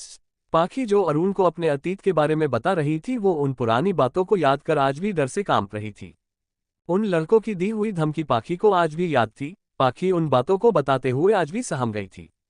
Pakhi जो आज भी उस डर से कांप रही थी तो वही अरुण गिल्ट और गुस्से से भर गया था। पाखी का सच जानते ही अरुण का गुस्सा इतना बढ़ गया था कि अगर आज वो लड़के उसके सामने होते तो वो उन्हें अपने गुस्से से जलाकर राख कर देता। गुस्से में अरुण की नशे उसके हाथ और माथे पर उभर गई थी। अरुण गुस्से में अपना हाथ जोर से स्टीयरिंग व्हील पर मारता है। अरुण के ऐसा करते ही पाखी एकदम से डर गई थी। वो अपनी डरी हुई आंखों से अरुण को नजरें उठाकर देखती है। अरुण का चेहरा जो गुस्से से लाल हो गया था, उसकी आंखें भी गुस्से से लाल हो गई थी। अरुण को पहली बार ऐसे रूप में देखकर पाखी सहम गई थी। पाखी की इतनी हिम्मत नहीं हो रही थी कि वो अरुण को छू सके। अरुण अपने शब्दों पर जोर देते हुए कहता है, तुमने उन लड़कों के अगेंस्ट पुलिस में कंप्लेन नहीं की थी? अरुण के सवालों को जवाब देते हुए पाखी लो वॉइस में कहती है, अगले दिन में और काका गए थे, पर कहकर पाखी रुक जाती है, पर क्या? अरुण एरोगेंट वॉइस में कहता है। पाखी डरते हुए कहती है, कंप्लेन रजिस्टर नहीं की हमारी, क्योंकि उनमें से एक लड़का एमएलए का बेटा और बाकी सब उसके दोस्त थे। ये सुनते ही अरुण का खून खौलने लगता है और जोर से अपना हाथ एक बार स्टीयरिंग पर मारता है, जिसे देख पाखी डर जाती है। पाखी जो डरी सहमी अरुण को देख रही थी, तभी अरुण पाखी को और भी ज्यादा हैरान करते हुए उसे अपने सीने से लगा लेता है। पाखी को सीने से लगाकर जहां अरुण को सुकून का एहसास हो रहा था, तो वही पाखी को अरुण के गुस्से की गर्मी महसूस हो रही थी। वो बिना हिले डुले अरुण के सीने से लगी थी। करीब 15 मिनट तक ऐसे ही अरुण पाखी को अपने सीने से लगाए कार में बैठा था, तो वही पाखी भी अरुण से अलग होने की कोई भी कोशिश नहीं कर रही थी। पाखी ने पहली बार अरुण का ऐसा रूप देखा था जिसे देख उसे अरुण से डर लगने लगा था, पर पाखी ये बात अच्छे से जानती थी अरुण उसे कभी कोई नुकसान नहीं पहुंचाएगा। अरुण जो अभी भी पाखी के गले लगे हुए था, अब उसका गुस्सा कुछ कम हो गया था। वो पाखी को वैसे ही गले लगाए हुए ही मन खुद से कहता है, पहले जो कुछ हुआ वो तो मैं बदल नहीं सकता पाखी, पर आज मैं खुद से प्रॉमिस करता हूँ, आज के बाद मैं तुम्हें कभी कोई तकलीफ नहीं होने दूंगा। तुम्हें परेशान करने वाले हर एक शख्स को मैं तुमसे दूर कर दूंगा। मैं आज से तुम्हारी ढाल बनकर रहूंगा, तुम तक आने वाली हर परेशानी को अब मुझसे होकर गुजरना होगा। मरने के बाद का तो पता नहीं पाखी, मैं जब तक जीऊंगा तुम्हारा साथ कभी नहीं छोड़ूंगा। मैं तुम्हें वो हर खुशी दूंगा जो तुम डिजर्व करती हो, तुम्हें परेशान करने वाले हर उस शख्स को सजा मैं दूंगा। अब अरुण जो पाखी के प्यार में इस कदर डूब गया था कि अब वो पाखी को लेकर जैसे वो गया था, वो भी हद से ज्यादा, इतना कि उसे हट करने वाले को वो कैसी सजा देगा वो खुद भी नहीं जानता। अरुण पाखी से अलग होकर उसके खूबसूरत चेहरे को अपने दोनों हाथों में थाम उसके आंसू पोंछते हुए उससे कहता है, क्या तुम मुझ पर ट्रस्ट करती हो?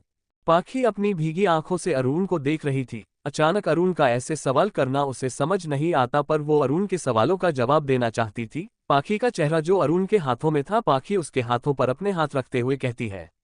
खुद से ज्यादा कहते हुए पाखी की आंखों से एक बूंद आंसू लुढ़क कर उसके गालों पर आ जाता है। ये देख अरुण उस आंसू की बूंद को पीते हुए पाखी के गालों को अपने होठों से छू लेता है। पाखी अरुण के ऐसे छूने से अंदर तक सिहर गई थी। आज पाखी को एहसास हो रहा था, अब वो अकेली नहीं है। महादेव ने सब कुछ लेने के बाद उसे उसकी जिंदगी में उसे ऐसा शख्स दिया था जो उससे बेइंतहा प्यार करता है। पाखी आज अरुण के प्यार की गहराई को महसूस कर रही थी। अरुण पाखी के दोनों गालों को अपने होठों से छूते हुए उसके कांपते होठों को शांत कर देता है। अरुण पाखी को पेशनेटली किस कर रहा था। पाखी अरुण के प्यार को बस फील किए जा रही थी। पाखी ने अपने दोनों हाथों से अरुण की नेक को पकड़ा हुआ था, तो वही अरुण ने अपने हाथों से पाखी की कमर को पकड़ा हुआ था। अरुण को फील हुआ कि पाखी को सांस लेने में प्रॉब्लम हो रही है, तो वो उससे अलग होता है। एक एडोरेबल लॉन्ग किस के बाद दोनों ही तेज तेज सांसें ले रहे थे। जहां पाखी उस अडोरेबल किस के बाद काफी रिलैक्स फील कर रही थी और पुरानी बातें भूल गई थी, तो वही अरुण के अंदर कुछ और ही चल रहा था। अरुण पाखी को ड्रॉप करने के बाद वो अपना फोन से किसी को कॉल करता है। कॉल पिक होते ही अरुण के चेहरे से जो गुस्सा पाखी को किस करने से गायब हो गया था, अब वो गुस्सा उसके चेहरे पर एक बार फिर से दिखने लगा था। वो दांत पिसते हुए दूसरी तरफ कॉल सुन रहे चिराग से कहता है, लखनऊ जाओ और वहां के एमएलए के बेटे और उसके दोस्तों को दिल्ली ले आओ। तुम्हारे पास सिर्फ एक दिन का टाइम है उन्हें यहां लेकर आने के लिए। चिराग जो अरुण की बातों को ध्यान से सुन रहा था, वो अरुण की एरोगेंट वॉइस सुनकर डर गया था। वो पिछले 2 सालों से अरुण का बॉडीगार्ड था, पर उसने अरुण को आज से पहले कभी इतना एरोगेंट होते हुए नहीं देखा था। कॉल कट होते ही चिराग खुद से ही कहता है, ये सर को क्या हो गया, आज से पहले कभी सर ने इतने गुस्सा नहीं किया। जहां एक तरफ चिराग अरुण के ऐसे बिहेव से हैरान था, तो वहीं दूसरी तरफ काव्या से मिलने रोहित के ऑफिस उसका एक कलीग आया था, जिसे काव्या के बॉस ने ही कुछ जरूरी काम से भेजा था। रोहित जो अभी तक ऑफिस नहीं आया था, काव्या उसके केबिन में बैठी अपना काम कर रही थी कि तभी नॉक करके काव्या का कलीग मानव अंदर आता है। काव्या उसे देखते ही खुश जाती है और उससे कहती है, हाय तुम यहाँ कैसे? मानव जो एक दिलफेक इंसान है, वो अपने शायराना अंदाज में कहता है, तुम्हारी याद आ रही थी तो बस चला आया तुमसे मिलने। काव्या मानव के हाथ में पकड़ी हुई फाइल से उसे मारते हुए कहती है, तुम फिर शुरू हो गए। कितनी बार कहा है ये अपनी चिप ट्रिक्स हम पर ना आजमाया करो। मानव काव्या के अटैक से बचते हुए कहता है, अरे यार सॉरी, बस करना कि इतना मारेगी। मानव के ऐसे सॉरी कहने पर काव्या रुक जाती है। काव्या और मानव वही रोहित के कैबिन में लगे सोफे पर दोनों बैठे बात करने लगते हैं। इस बात से अनजान की 2 काली आंखें जिनमें गुस्सा और जेलोसी साफ दिख रही थी, वो आंखें उन दिनों को ही घूर रही थी। वो काली आंखों वाला शख्स और कोई नहीं रोहित ही था, जो मानव के आने के जस्ट बाद ही वो भी आ गया था और उसने काव्या और मानव की बातें ही नहीं, काव्या और मानव की क्यूट फाइट भी देखी थी। रोहित जो उन दोनों को साथ देखते ही जल भून गया था। वो एक धड़ाम की आवाज के साथ एक झटके से कैबिन का डोर ओपन होता है। आवाज सुनते ही मानव और काव्या डोर की तरफ देखते हैं। सामने से आ रहे रोहित को देख दोनों ही अपने जगह से उठ जाते हैं।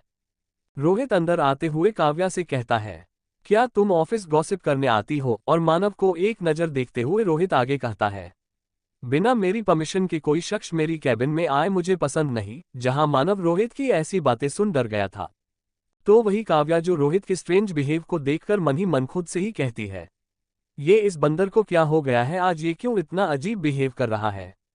मानव आगे आते हुए रोहित को सफाई पेश करता है, सर ये फाइल सर ने आपको देने के लिए कहा है। रोहित अपनी गुस्से वाली आंखों से मानव को घूरते हुए उससे फाइल लेता है। रोहित फाइल पढ़ के उस पर साइन कर उसे वापस दे देता है। अब जब मानव को फाइल वापस मिल गई थी, तो अब उसका वहां रुकना का उसके पास कोई रीजन नहीं था।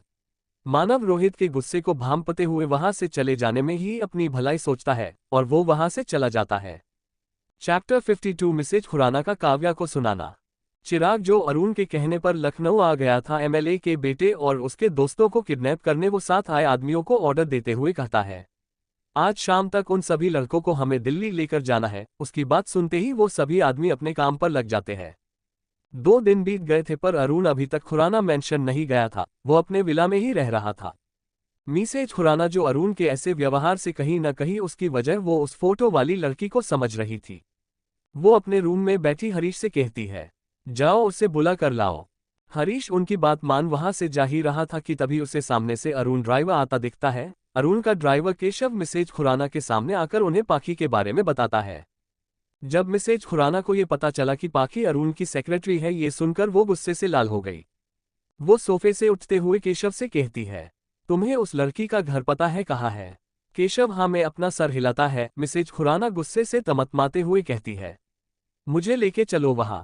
काव्या, जो 2 दिनों से रोहित के ऐसे बिहेवियर से परेशान थी, उसे समझ नहीं आ रहा था रोहित ऐसा बिहेव क्यों कर रहा है। काव्या, जो बिना रोहित को डिस्टर्ब किए अपना काम कर रही थी, अचानक से वो अपना सर पकड़कर बैठ जाती है। ज्यादा वर्कलोड होने से काव्या के सर में दर्द होने लगा था। रोहित की नज़र जब काव्या पर जाती है तो वो उसे अपना सर ऐसे पकड़े देख उसके पास आता है। काव्या के कंधे पर हाथ रखते हुए रोहित काव्या से पूछता है, तुम्हारी तबीयत ठीक है? रोहित के पूछने पर काव्या उसे सर उठाकर देखते हुए कहती है, हम ठीक है, बट वो हमारे सर में थोड़ा दर्द है। रोहित काव्या से कहता है, तुम घर जाकर आराम करो, कल कर लेना काम। काव्या रोहित को मना करते हुए कहती है, नहीं, ये डिजाइन आज रेडी करना जरूरी है वरना काम और डिले हो जाएगा। रोहित काव्या को समझाते हुए कहता है, डिले हो जाएगा तो हो जाने दो, तुम घर जाओ, प्रॉपर बेड रेस्ट लो। रोहित के ऐसे फोर्स करने पर काव्या भी मना नहीं कर पाती और वो घर के लिए निकल जाती है। थोड़ी ही देर में काव्या अपने घर पहुंच गई थी। काव्या, जो थककर लिविंग रूम में ही सोफे पर बैठ जाती है। काव्या अपनी आंखें बंद किए सोफे से सर टिकाए बैठी थी कि तभी उसे डोर बेल की आवाज आती है। काव्या उठती है और परेशान होते हुए खुद से ही कहती है, अब इस टाइम कौन आ गया? पाखी को आने में तो टाइम है अभी। कौन है? कहते हुए काव्या डोर ओपन करती है। सामने एक 50 साल की औरत खड़ी थी। ब्रांडेड साड़ी में लिपटी वो औरत एक्सपेंसिव लाइट वेट ज्वेलरी में और लाइट परफेक्ट मेकअप में वो खूबसूरत के साथ साथ अपनी उम्र से 5-7 साल कम ही लग रही थी। जहां काव्या उस एलिगेंट लेडी को देखकर पहचानने की कोशिश कर रही थी कि वो कौन है, तो वही वो लेडी काव्या को गुस्से से घुरेकर देख रही थी। उसकी आंखें देखकर ऐसा लग रहा था जैसे वो काव्या को अभी के अभी कच्चा चबा जाएगी। काव्या उस लेडी से पूछती है, आप कौन? काव्या का सवाल सुन वो लेडी एरोगेंट वॉइस में कहती है, मेरे बेटे को तो तुमने अपनी खूबसूरती के जाल में फंसा लिया और उसकी मां को तुम जानती तक नहीं। काव्या, जो मिसेज खुराना की बातें सुन शौक थी, उसे समझ नहीं आ रहा था वो लेडी किसकी बात कर रही है। तो वही मिसेज खुराना बिना काव्या के परमिशन के घर के अंदर आ जाती है और काव्या की तरफ देखते हुए कहती है, तुम जैसी लड़कियों को अच्छे से जानती हूं मैं, अमीर लड़कों को अपनी खूबसूरती के जाल में फंसाती हो और फिर उनसे शादी करके अपना फ्यूचर सिक्योर कर लेती हो। मिसेज खुराना की बातें काव्या के सर के ऊपर से जा रही थी। उसे समझ नहीं आ रहा था कि ये लेडी है कौन और उसे उसके ही घर में खड़े होकर इस तरह की बातें क्यों सुना रही है। काव्या मिसेज खुराना की बात सुन अब उसे भी गुस्सा आ गया था। वो उन्हें कुछ कहने के लिए अपना मुंह खोलती ही है कि तभी मिसेज खुराना काव्या को बोलने का मौका न देते हुए आ गई। कहती है, तुम ये सब सिर्फ पैसों के लिए कर रही हो ना, मुझे अपनी कीमत बताओ।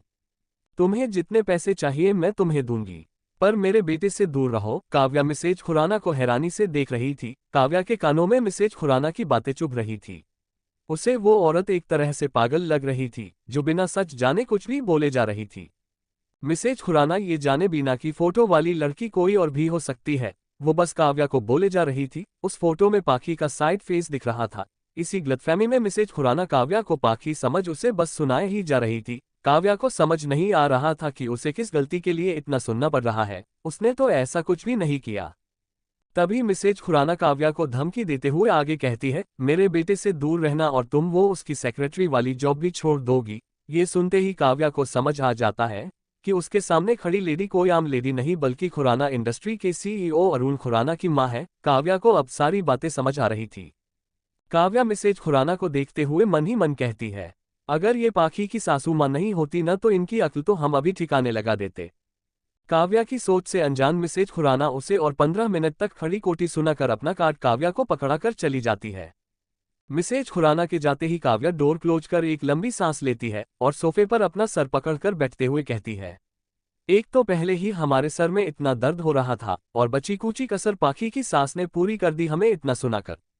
आज तक तो हमारे माँ बाबा ने इतना नहीं सुनाया जितना ये हमें आधे घंटे में सुनाकर चली गई। अगर ये थोड़ी देर और ऐसे ही सुनाती तो हमारे कानों से खून निकलने लगता है, काव्या मुंह बनाते हुए खुद से ही कहती है। काव्या अपने सर को जोर से दबाते हुए कहती है, ओ गॉड, अगर सास इतनी खतरनाक होती है तो हम कभी शादी ही नहीं करेंगे। काव्या वही अपनी आंखें बंद किए सोफे में लेट जाती है। पाखी जब ऑफिस से घर आती है तो वो दूसरी चाबी से डोर ओपन कर अंदर आ जाती है। पाखी रूम में जा ही रही होती है कि तभी उसकी नज़र सोफे पर सो रही काव्या पर जाती है। काव्या को सोफे पर सोता देख पाखी उसके पास बैठकर उसके माथे को छूते हुए चेक करती है और खुद से ही कहती है, काव्या की तबीयत तो ठीक लग रही है, पर ये ऐसे यहाँ क्यों सो रही हैं। काव्या को वही सोता छोड़ पाखी चेंज करने चली जाती है। चेंज करके पाखी खुद के और काव्या के लिए खाना बनाने लगती है। जब पाखी खाना बना रही थी तभी काव्या उठती है और किचन में पाखी को खाना बनाते देख उसके पास चली जाती है। पाखी काव्या को देख उससे पूछती है, तुम ठीक तो हो ना। काव्या अलसाए आवाज में कहती है, हम ठीक है अब। काव्या की ऐसी आवाज सुन पाखी कहती है, क्या हुआ। जैसे ही पाखी ने पूछा क्या हुआ, तभी काव्या को मिसेज खुराना याद आ जाती है और वो थोड़ा रूडली टोन में कहती है, ये पूछो क्या नहीं हुआ। काव्या के ऐसे कहने पर पाखी कंफ्यूज्ड होते हुए कहती है, तुम बताओगी तो पता चलेगा ना। पाखी की बातें सुन काव्या उसे बताना शुरू करती है, तुम्हारी सास आई थी। ये सुनते ही पाखी की आंखें बड़ी हो जाती है और चौंकते हुए कहती है, क्या। काव्या, हाँ, वो जीजू की माँ ही थी। ये कहती हुए काव्या पाखी को सारी बातें बता देती है। काव्या मुंह बनाते हुए आगे कहती है, तुम्हारी सास तुम समझकर हमें इतनी बातें सुनाई है कि हमें खुद से नफरत होने लगी है। मन तो कर रहा था हमारा हम भी उन्हें सुनाए, पर तुम्हारा ख्याल आते ही हमने उन्हें कुछ नहीं कहा। पाखी जो खामोश खड़ी काव्या की बातें सुन रही थी वो उसकी सारी बातें सुन शौक में थी। तभी काव्या आगे कहती है, हमने उनकी वो सारी कड़वी बातें ये सोचकर सुन ली कि वो सब तुम्हारे लिए थी। काव्या मुंह बनाते हुए कहती है। तभी काव्या पाखी के लिए परेशान होते हुए कहती है, पाखी तुम कैसे रहोगी, तुम्हारे सास तो टीवी सीरियल वाली सास की तरह खड़ूस है। हमें तो तुम्हारे लिए चिंता हो रही है, वो तुम्हें टॉर्चर करने वाली है। पाखी पाखी जो काव्या की बातें खामोशी से सुन रही थी वो काव्या को समझाते हुए कहती है, काव्या वो माँ है, माँ का हक है अपने बच्चों को डांटने का, उन पर अपना गुस्सा निकालने का। पाखी की ऐसी पॉजिटिव बातें सुन काव्या अपनी एक भौहें उठाते हुए कहती है, पाखी इतनी भी अच्छी मत रहो कि लोग तुम्हारी अच्छाई का फायदा उठाए। काव्या की बातें सुन पाखी मुस्कुराते हुए कहती है, हमें पूरा विश्वास है खुद पर, हम मना लेंगे उन्हें। काव्या जाते हुए कहती है, हम तो यही चाहते हैं तुम्हारे लिए सब अच्छा हो। पाखी जाती हुई काव्या को मुस्कुराते हुए देखती है। काव्या के जाने के बाद पाखी मन ही मन खुद से कहती है, उन्हें पता कैसे चला हमारे बारे में। तारांकन चैप्टर 53 कैफे डेट। अरुण के कहने पर चिराग जो उन लड़कों का किडनैप कर उन्हें दिल्ली ले आया था। चिराग उन लड़कों को अरुण के विला ले जाता है। विला के पीछे बना एक छोटा सा कॉटेज, उसमें वो पांचों लड़के, उनके आंखों पर पट्टी बंधी थी और वो सभी चेयर से बंधे थे। थोड़ी ही देर में वहां अरुण आता है। अरुण की आंखों में भरा गुस्सा देखकर चिराग भी शॉक था। उसने आज से पहले अरुण को कभी इतने गुस्से में नहीं देखा। चिराग को समझ नहीं आ रहा था अरुण ने उन लड़कों को क्यों किडनैप करवाया। तभी अरुण चिराग को उन लड़कों की आंखों पर बंधी पट्टी हटाने के लिए कहता है। अरुण के कहने पर चिराग उन सभी लड़कों के आंखों पर बंधी पट्टी को हटा देता है और उनके मुंह पर से टैप भी हटा देता है। वो पांचों लड़के अरुण को हैरानी से देख रहे थे। उन्हें समझ नहीं आ रहा था कि वो तो इस इंसान को जानते तक नहीं, फिर क्यों इस इंसान ने उन्हें किडनैप करवाया। उन पांचों में से जो एमएलए का बेटा था मंजीत, वो अपना रोब दिखाते हुए कहता है, तुम जानते भी हो मैं कौन हूं। उसकी बातें सुन चिराग मन ही मन कहता है, क्या ये पागल है, इसके सामने मौत खड़ी है और ये उनसे अपनी जान पहचान कर रहा है। तभी अरुण उस लड़के की बात सुन स्माइल करते हुए कहता है, तू जो भी है, पर जो अब तेरे साथ होने वाला है ना, उसका जिम्मेदार भी तू खुद ही है। अरुण के ऐसे कहने पर मंजीत अरुण को घूरते हुए कहता है, मेरे डैड लखनऊ के एमएलए है। अरुण मंजीत के गाल पर एक जोरदार थप्पड़ मारते हुए कहता है, ये दिल्ली है, तेरा लखनऊ नहीं जहां तेरी चले।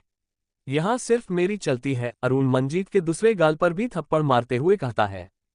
अरुण मंजीत की कॉलर पकड़ उसकी आंखों में अपना खौफ पैदा करते हुए कहता है, बहुत शौक है न तुझे लड़कियों को परेशान करने का, कमीने तेरे जैसे लोगों की वजह से लड़कियां घर से निकलने से डरती है। गलती तुम जैसे लोग करते हैं और सजा उन मासूम लड़कियों को मिलती है। गलत तुम करते हो और लोगों के ताने सुनने उन्हें पड़ते हैं। तुम गलती करके भी बाहर खुले सांड की तरह घूमते हो और उन मासूम लड़कियों की गलती ना होते हुए भी उन्हें घर में छुपकर रहना पड़ता है, और ये सब होता है सिर्फ तुम जैसे घटिया लोगों की वजह से, कहते हुए अरुण गुस्से में उसे एक लात मारता है। अरुण की लात पड़ते ही मंजीत चेयर के साथ नीचे गिर जाता है। अरुण जाते हुए चिराग से कहता है, अच्छे से खातिरदारी करो, इनकी कोई भी कमी नहीं रहनी चाहिए। अरुण की बातें सुन चिराग अपना सर हिलाते हुए हाँ कहता है। अरुण के जाने के बाद चिराग उन लड़कों को देखते हुए कहता है, ये तो मैं नहीं जानता तुम लोगों ने सर का क्या नुकसान किया है, पर सर के गुस्से को देखकर लग रहा है वो तुम्हें मरता हुआ देखना चाहते हैं, और मैं सर का बहुत बड़ा फैन हूँ। तुम लोगों की खातिरदारी तो मैं वैसे ही करूंगा जैसा सर चाहते हैं। चिराग की ऐसी बातें सुन उन सभी लड़कों की आंखों में खौफ दिखने लगा था।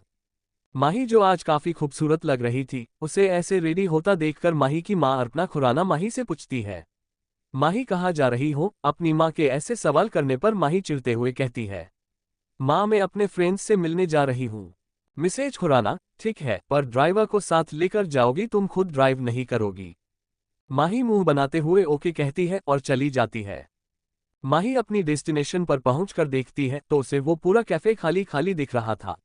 माही अंदर जाती है तो अंदर भी कोई नहीं दिख रहा था। माही ये देखकर थोड़ा परेशान हो गई थी। तभी कोई पीछे से माही को हक कर लेता है। माही ये देखकर चौंक जाती है। वो जल्दी से उस शख्स से अलग होती है, पर जैसे ही वो उसका चेहरा देखती है, उसके फेस पर एक क्यूट सी स्माइल आ जाती है और वो उस शख्स को हक करते हुए कहती है, तुमने मुझे डरा ही दिया था। मयंक भी माही को टाइटली हक कर लेता है। माही मयंक से अलग होते हुए कहती है, ये कैफे पूरा खाली क्यों है? मयंक मुस्कुराते हुए माही से कहता है, वो इसलिए क्योंकि आज प्रिंसेस आए हैं इस कैफे में और ऐसे में यहाँ भीड़ हो, और वो सभी मेरी प्यारी सी ब्यूटीफुल प्रिंसेस को देखे ये मैं कैसे होने देता, सो मैंने ये पूरा कैफे ही बुक कर लिया और अब कोई हमें यहाँ डिस्टर्ब भी नहीं कर सकता। मयंक और माही दोनों ही अपना क्वालिटी टाइम एंजॉय कर रहे थे। तो वहीं दूसरी तरफ अरुण ऑफिस पहुंच गया था और अपने कैबिन में बैठा पाखी के आने का वेट कर रहा था। पाखी जो कल की बातों के बारे सोचते हुए रेडी हो रही थी, तभी काव्या पाखी को खुद में ही खोया देख पाखी से कहती है, क्या तुम्हें आज ऑफिस नहीं जाना? काव्या की बातें सुन पाखी जैसे होश में आती है और वो रिप्लाई करती है, हाँ बस जा ही रहे। काव्या, ठीक है चलो साथ चलते हैं। पाखी और काव्या दोनों एक साथ चले जाते हैं। पाखी ऑफिस पहुंचकर सबसे पहले अरुण के लिए कॉफी बनाकर उसके कैबिन में ले जाती है। अरुण पाखी को देखकर अपने चेयर से उठकर पाखी के गले लगते हुए कहता है, कितना वेट करवाती हो यार तुम भी, बच्चों के जैसे बिहेव करते हुए अरुण पाखी के गले लगे हुए ही कहता है, आंखें बस तुम्हें देखना चाहती है और तुम हो जिसे हायरेंसी खेलने से फुर्सत ही नहीं। पाखी अरुण के ऐसे बिहेवियर को देख हैरान थी। पाखी अपनी एक आईब्रो उठाते हुए कहती है, अच्छा जी। अरुण पाखी की कमर पर अपनी पकड़ कसते हुए कहता है, हाँ जी। फिर दोनों ही एक साथ मुस्कुरा देते हैं। तभी कियारा बिना कैबिन का डोर नॉक किए अंदर आ जाती है। पाखी को अरुण की बाहों में देखकर उसकी आंखें फटी की फटी रह जाती है। कियारा पाखी को घूर कर देखते हुए मन ही मन कहती है, ये लड़की ये तो मेरी सोच से भी ज्यादा तेज निकली है। जो काम मैं इतने सालों में नहीं कर पाई, वो इस लड़की ने 1 महीने में कर दिया। और अरुण सर इतनी जल्दी इसके जाल में फंस भी गए। कियारा जो अपने मन में ये सब सोचे ही जा रही थी, तो वही अरुण कियारा को अपने कैबिन में देखकर गुस्से से भर जाता है। पाखी जल्दी से अरुण से अलग होती है। अरुण कियारा को घूर कर देखते हुए कहता है, ये तुम्हारे घर का गार्डन नहीं है जहां तुम जब चाहो टहलती हुई आ जाओ। ये मेरा कैबिन है। नेक्स्ट टाइम अगर बिना नॉक किए अंदर आए तो साथ में अपना रेजिग्नेशन भी लेकर आना। अरुण की इतनी सारी बातें सुनने के बाद कियारा की आंखें नम हो जाती है। उसे यही लग रहा था ये सब अरुण पाखी की वजह से कर रहा है। कियारा मन ही मन खुद से कहती है, तुम्हें तो मैं छोड़ूंगी नहीं पाखी। आज तुम्हारी वजह से मेरी इतनी इंसल्ट हुई है, इसका बदला तो मैं लेकर रहूंगी तुमसे। तारांकन चैप्टर 54 जेलसी। कियारा अरुण की बातें सुन रोने ही वाली थी कि तभी वो खुद को कंट्रोल कर अरुण से सॉरी कहती है और वहां से चली जाती है। कियारा, जिसे डिजाइनिंग डिपार्टमेंट का हेड बना दिया गया था, वो अपने कैबिन में आकर अपने फोन से एक नंबर डायल करती है। कॉल रिसीव होते ही दूसरी तरफ से एक लड़की की आवाज आती है और वो हंसते हुए कहती है, मुझे पता था तुम कॉल जरूर करोगी, सो क्या अब मिलाओगी हाथ मुझसे? उस लड़की की बातें सुन कियारा गुस्से से कहती है, हाँ तुम जो कहोगी मैं करूंगी। मैं उसे बर्बाद करना चाहती हूँ। ये सुनते ही कॉल के दूसरी तरफ वाली लड़की हंसने लगती है और हंसते हुए कहती है, अब हम दोनों का एक ही मकसद है तो हम दोनों मिलकर उसे अच्छा सबक सिखाएंगे। मेरे कॉल का वेट करना, मैं तुम्हें जल्दी ही कॉल करूंगी। तब तक खुद को शांत रखो, जब तक मैं न कहूं कुछ मत करना। कियारा ओके कहती है और कॉल कट हो जाती है। माही और मयंक दोनों कैफे में बैठे प्यार भरी बातें कर रहे थे। तभी माही उदास होते हुए कहती है, माँ मुझे आगे की स्टडी के लिए ऑस्ट्रेलिया भेज रही है। मयंक के ये सुनते ही उसके चेहरे से स्माइल जैसे गायब हो जाती है। मयंक का उदास चेहरा देख माही उससे कहती है, तुम टेंशन मत लो, मैं भाई से बात करूंगी। तभी माही को फोटोग्राफ वाली बात याद आ जाती है और वो क्यूरियस होते हुए मयंक से पूछती है, भाई और उनकी सेक्रेटरी पाखी के बीच में कुछ चल रहा है क्या? माही की बातें सुन मयंक भी कहता है, क्या तुम्हें भी यही लगता है उन दोनों के बीच कुछ चल रहा है? माही, तुम्हें भी मतलब तुम भी यही सोचते हो? सोचता नहीं हूं, मुझे पूरा भरोसा है कि उनके बीच कुछ तो है, वरना तुम्हारा वो खड़ूस भाई किसी लड़की की इतनी केयर करे। अभी तक तो किसी लड़की की इतनी परवाह करते हुए उसे नहीं देखा मैंने जितनी वो पाखी की करता है, इसलिए मुझे डाउट नहीं, पूरा यकीन है कुछ तो खिचड़ी पक रही है दोनों के बीच। मयंक जो अपनी ही धुन सब बोले ही जा रहा था, वो अपनी बात खत्म करते हुए माही की तरफ देखता है तो वो उसे देखकर पल के लिए डर जाता है। माही का गुस्से वाला फेस देखने के बाद मयंक की हिम्मत नहीं हो रही थी कि वो आगे कुछ भी बोले।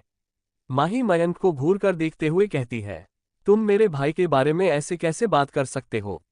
माही मयंक को मारते हुए कहती है, और क्या कहा अभी तुमने मेरे भाई को? खड़ूस? हाँ खड़ूस लगते हैं वो तुम्हें। मयंक माही से बचते हुए उसे सॉरी बोलता है। एक तरफ जहां प्यार भरी नोक-झोंक हो रही थी, तो वही कोई जल जल कर राख हो रहा था। मानव जब से रोहित के ऑफिस आकर गया था तब से रोहित काव्या का कुछ ज्यादा ही ध्यान रखने लगा था। उसे पहली बार किसी से इतनी जेलॉसी हुई थी। रोहित जिसे ये एहसास हो गया था कि वो काव्या को पसंद करने लगा है, तो वही काव्या इस बात से अनजान थी। और आज भी वो रोहित को सिर्फ अपना बॉस ही मानती थी जो उसे परेशान करने का एक मौका नहीं छोड़ता। रोहित और काव्या बैठे अपना काम कर रहे थे कि तभी रोहित के कैबिन का डोर कोई बिना नॉक किए ओपन करता है। ये देखकर रोहित गुस्से से भर जाता है। तभी उसकी नज़र अंदर आ रही लड़की पर पड़ती है और उसका गुस्सा स्माइल में बदल जाता है। काव्या जो रोहित के एक्सप्रेशन को अच्छे से नोटिस कर रही थी, वो रोहित के इतनी जल्दी चेंज होते एक्सप्रेशन को देखकर मन ही मन खुद से कहती है, ... इतनी जल्दी तो टीवी का चैनल चेंज नहीं होता जितनी जल्दी इस बंदर के एक्सप्रेशन चेंज हुए।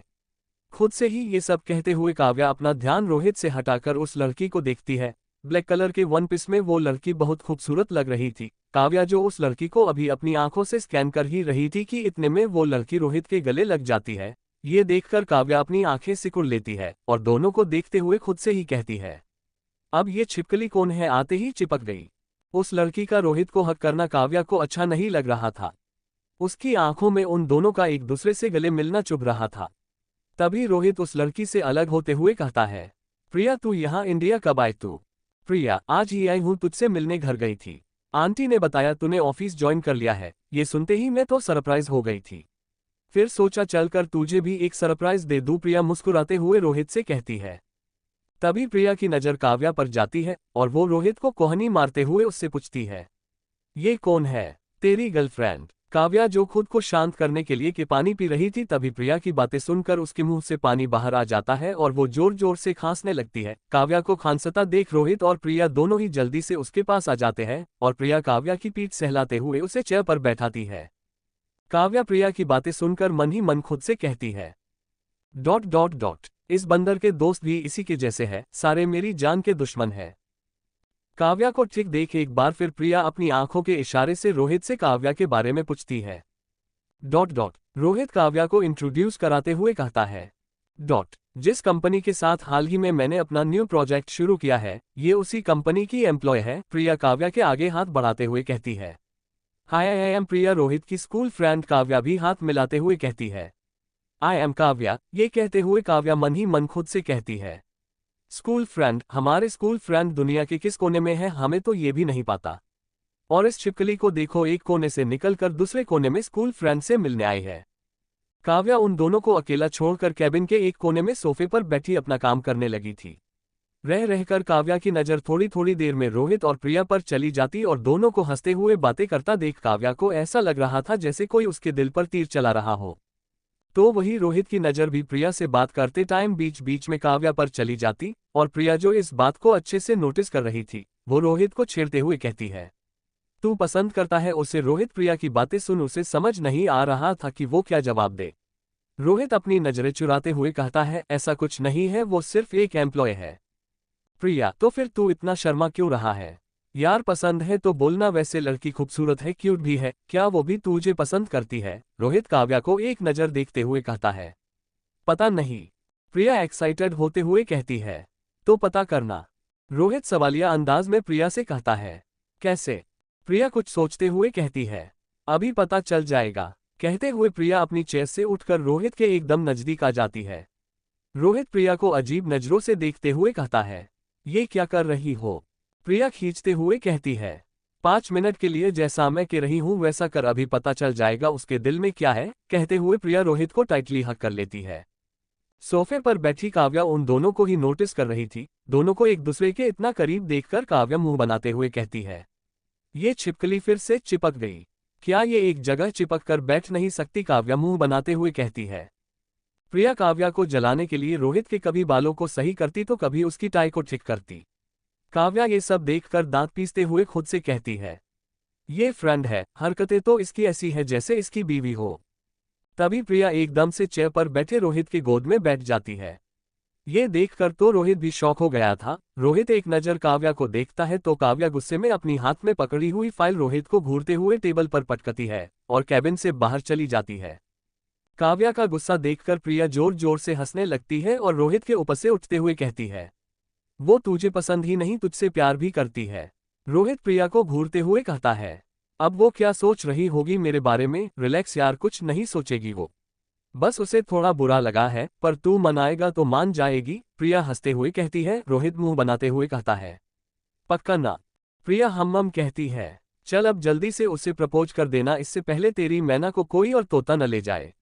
रोहित और प्रिया और थोड़ी देर ऐसे ही बातें करते हैं और फिर प्रिया वहां से चली जाती है। कियारा की वजह से अरुण का मूड खराब हो गया था। अरुण पाखी को लेकर अपने विला आ जाता है। अरुण पाखी से कहता है, मुझे तुम्हारे हाथ का खाना खाना। पाखी अरुण को मुस्कुराते हुए देखकर कहती है, बस इतनी सी बात, हमें आधा घंटा दीजिए, हम अभी आपके लिए खाना बना देते हैं जब तक आप फ्रेश हो जाए। अरुण पाखी को हक करते हुए बेहद प्यार से कहता है, नहीं, मुझे भी तुम्हारे साथ खाना बनाना है। पाखी अपनी एक आईब्रो उठाते हुए कहती है, अच्छा जी। अरुण पाखी के गाल पर किस करते हुए कहता है, हाँ जी। तारांकन तारांकन तारांकन तारांकन तारांकन तारांकन तारांकन तारांकन तारांकन। चैप्टर 55 नोक झोंक और किस। पाखी और अरुण दोनों एक साथ किचन में एंटर होते हैं। पाखी किचन को देखते हुए कहती है, क्या खाना है आपको? अरुण पाखी का हाथ पकड़ उसे अपनी तरफ खींचता है और उसके गाल को अपनी नोज से टच करते हुए बेहद प्यारी वॉइस में कहता है, तुम्हें। पाखी ये सुनकर अपनी आंखें बड़ी कर उसे देखने लगती है। पाखी अरुण से खुद को छुड़ाने की कोशिश करते हुए कहती है, छोड़िए, हमें कोई आ जाएगा, यहाँ हमें कोई डिस्टर्ब नहीं करेगा। जैसे ही अरुण ये कहता है तभी वहां चिराग आ जाता है। चिराग जो अरुण को ढूंढते हुए किचन में आ जाता है, वो अरुण को पाखी के साथ ऐसे देखकर जल्दी से पीछे मुड़कर कहता है, सॉरी सर। वो अरुण चिराग को देखकर मन ही मन कहता है, प्यार के दुश्मन सारे कभी भी आ जाते। शादी के बाद सबकी लाइफ में प्राइवेसी ज्यादा आ जाती है, मेरी तो उल्टा बची कुची प्राइवेसी भी छीन ही गई। अरुण गुस्सा करते हुए चिराग से कहता है, ऐसा भी क्या जरूरत आ गई जो तुम कॉल करे बिना यहाँ आ गए? चिराग बिना पीछे मुड़े ही कहता है, सर कॉल तो किया था पर अपने रिसीव नहीं किया। तभी अरुण को याद आता है वो अपना फोन रूम में ही भूल गया है। अरुण गुस्सा करते हुए कहता है, ठीक है तुम जाओ, मैं आ रहा हूँ। चिराग के जाने के बाद पाखी जोर जोर से हंसने लगती है। पाखी को हंसता हुआ देख अरुण उसे अपनी एक आईब्रो उठाकर देखते हुए कहता है, तुम हंस रही हो? तभी पाखी अरुण को चिढ़ाते हुए बच्चों के जैसे कहती है, ओ चू चू चू, हमें आपके लिए सच में बहुत बुरा लग रहा है। पाखी का ऐसा बिहेवियर देख अरुण उसे पकड़ने के लिए उसकी तरफ बढ़ते हुए कहता है, बुरा लग रहा है ना, अभी बताता हूं तुम्हें। कहते हुए अरुण पाखी के पीछे भागने लगता है और पाखी अरुण से बचने के लिए उसके आगे भाग रही थी। वो दोनों किचन काउंटर के चारों तरफ एक दूसरे के पीछे भाग रहे थे। तभी अरुण बड़ी ही चालाकी से पाखी की कमर में अपना हाथ डाल उसे अपनी ओर खींचकर उसे अपनी बाहों में जकड़ लेता है और पाखी के नजदीक आते हुए कहता है, क्या अभी भी बुरा लग रहा है? अरुण अपनी नोज को पाखी की नोज से टच करते हुए कहता है। पाखी का चेहरा शर्म से लाल हो गया था। पाखी अपनी पलकें शर्म से नीचे झुका लेती है। पाखी को शर्माता देख अरुण पाखी के फोरहेड पर प्यार से किस करता है, उसे अपनी बाहों के घेरे से आजाद करते हुए कहता है, बहुत भूख लगी है, जल्दी बनाना खाना कहते हुए अरुण वहां से चला जाता है। पाखी अरुण के जाने के बाद अपना दुपट्टा साइड कर अपनी कमर से बांधते हुए खाना बनाने लगती है। रोहित का ऑफिस। काव्या जो गुस्से और जेलॉसी के कारण कैबिन से बाहर आ गई थी, वो वही कॉरिडोर में चक्कर लगाते हुए खुद से ही कहती है, मन तो कर रहा है अभी बंदर की जान ले लूं, हिम्मत कैसी हुई इस बंदर की उस छिपकली के साथ फ्लर्ट करने की। काव्या गुस्से में बड़बड़ाते हुए इधर से उधर टहल रही थी कि तभी उसकी नजर जा रही प्रिया पर पड़ती है। प्रिया को देखते हुए काव्या कहती है, इतनी जल्दी हो गया, हमें तो लगा आज पूरा दिन ये छिपकली बंदर से ही चिपक कर रहेगी। प्रिया के जाने के बाद काव्या भी कैबिन के अंदर आ जाती है। रोहित जो काव्या के आने का वेट कर रहा था, काव्या के आने के बाद उसे समझ नहीं आ रहा था वो काव्या से क्या कहे, वो बात शुरू कैसे करें। तभी रोहित कुछ सोचते हुए अपनी वॉच में टाइम देखते हुए कहता है, चलो लंच कर लेते हैं, लंच का टाइम हो गया है। काव्या रोहित की बातें सुन उसे घूर कर देखती है। रोहित को काव्या की आंखों में गुस्सा साफ साफ दिख रहा था। रोहित मन ही मन खुद से कहता है, ये तो पूरी ज्वालामुखी बनी हुई है, इसे देखकर लग रहा है ये कभी भी मुझ पर फट सकती है। काव्या रोहित की बात को इग्नोर कर अपना लंच निकालकर खुद को सर्व करने लगती है। रोहित ये देखकर काव्या के पास आते हुए कहता है, साथ में करते हैं ना। काव्या चिढ़ते हुए कहती है, क्यों उस छिपकली ने साथ में खाने से मना कर दिया। छिपकली वर्ड सुन रोहित सोचते हुए कहता है, छिपकली कौन छिपकली। तभी रोहित आगे कहता है, क्या तुम प्रिया की बात कर रही हो। प्रिया का नाम सुन काव्या उसे एक कोल्ड लुक देती है और उठकर उसके पास आने लगती है। रोहित काव्या के बढ़ते कदमों के साथ अपने कदम पीछे ले रहा था, उसे काव्या बहुत गुस्से में लग रही थी। तभी वो पीछे होते होते वॉल से टकरा जाता है। काव्या अपना एक हाथ वॉल पर रखती है और दूसरे हाथ की उंगली रोहित की तरफ करते हुए वार्निंग देते हुए कहती है, नाम मत लेना दोबारा उस छिपकली का हमारे सामने। कहते हुए काव्या रोहित को घूर कर देखती है। रोहित जो काव्या के गुस्से को देखकर डरा सहमा वॉल से टिक कर खड़ा था, वो इस वक्त किसी अबला नारी की तरह लग रहा था। तभी काव्या को याद आता है प्रिया ने किस तरह प्यार से रोहित के बालों को सेट किया था और उसकी टाई टिक्की थी। वो सब याद आते ही काव्या का गुस्सा और भी ज्यादा बढ़ जाता है और गुस्से में अपने दोनों हाथों से रोहित के बालों को बुरी तरह खराब कर देती है और उसकी टाई को भी खींचकर ढीला कर देती है। रोहित को एक नजर ऊपर से नीचे तक देखते हुए काव्या कहती है, अब ठीक है। रोहित सच में एक बंदर जैसा लग रहा था।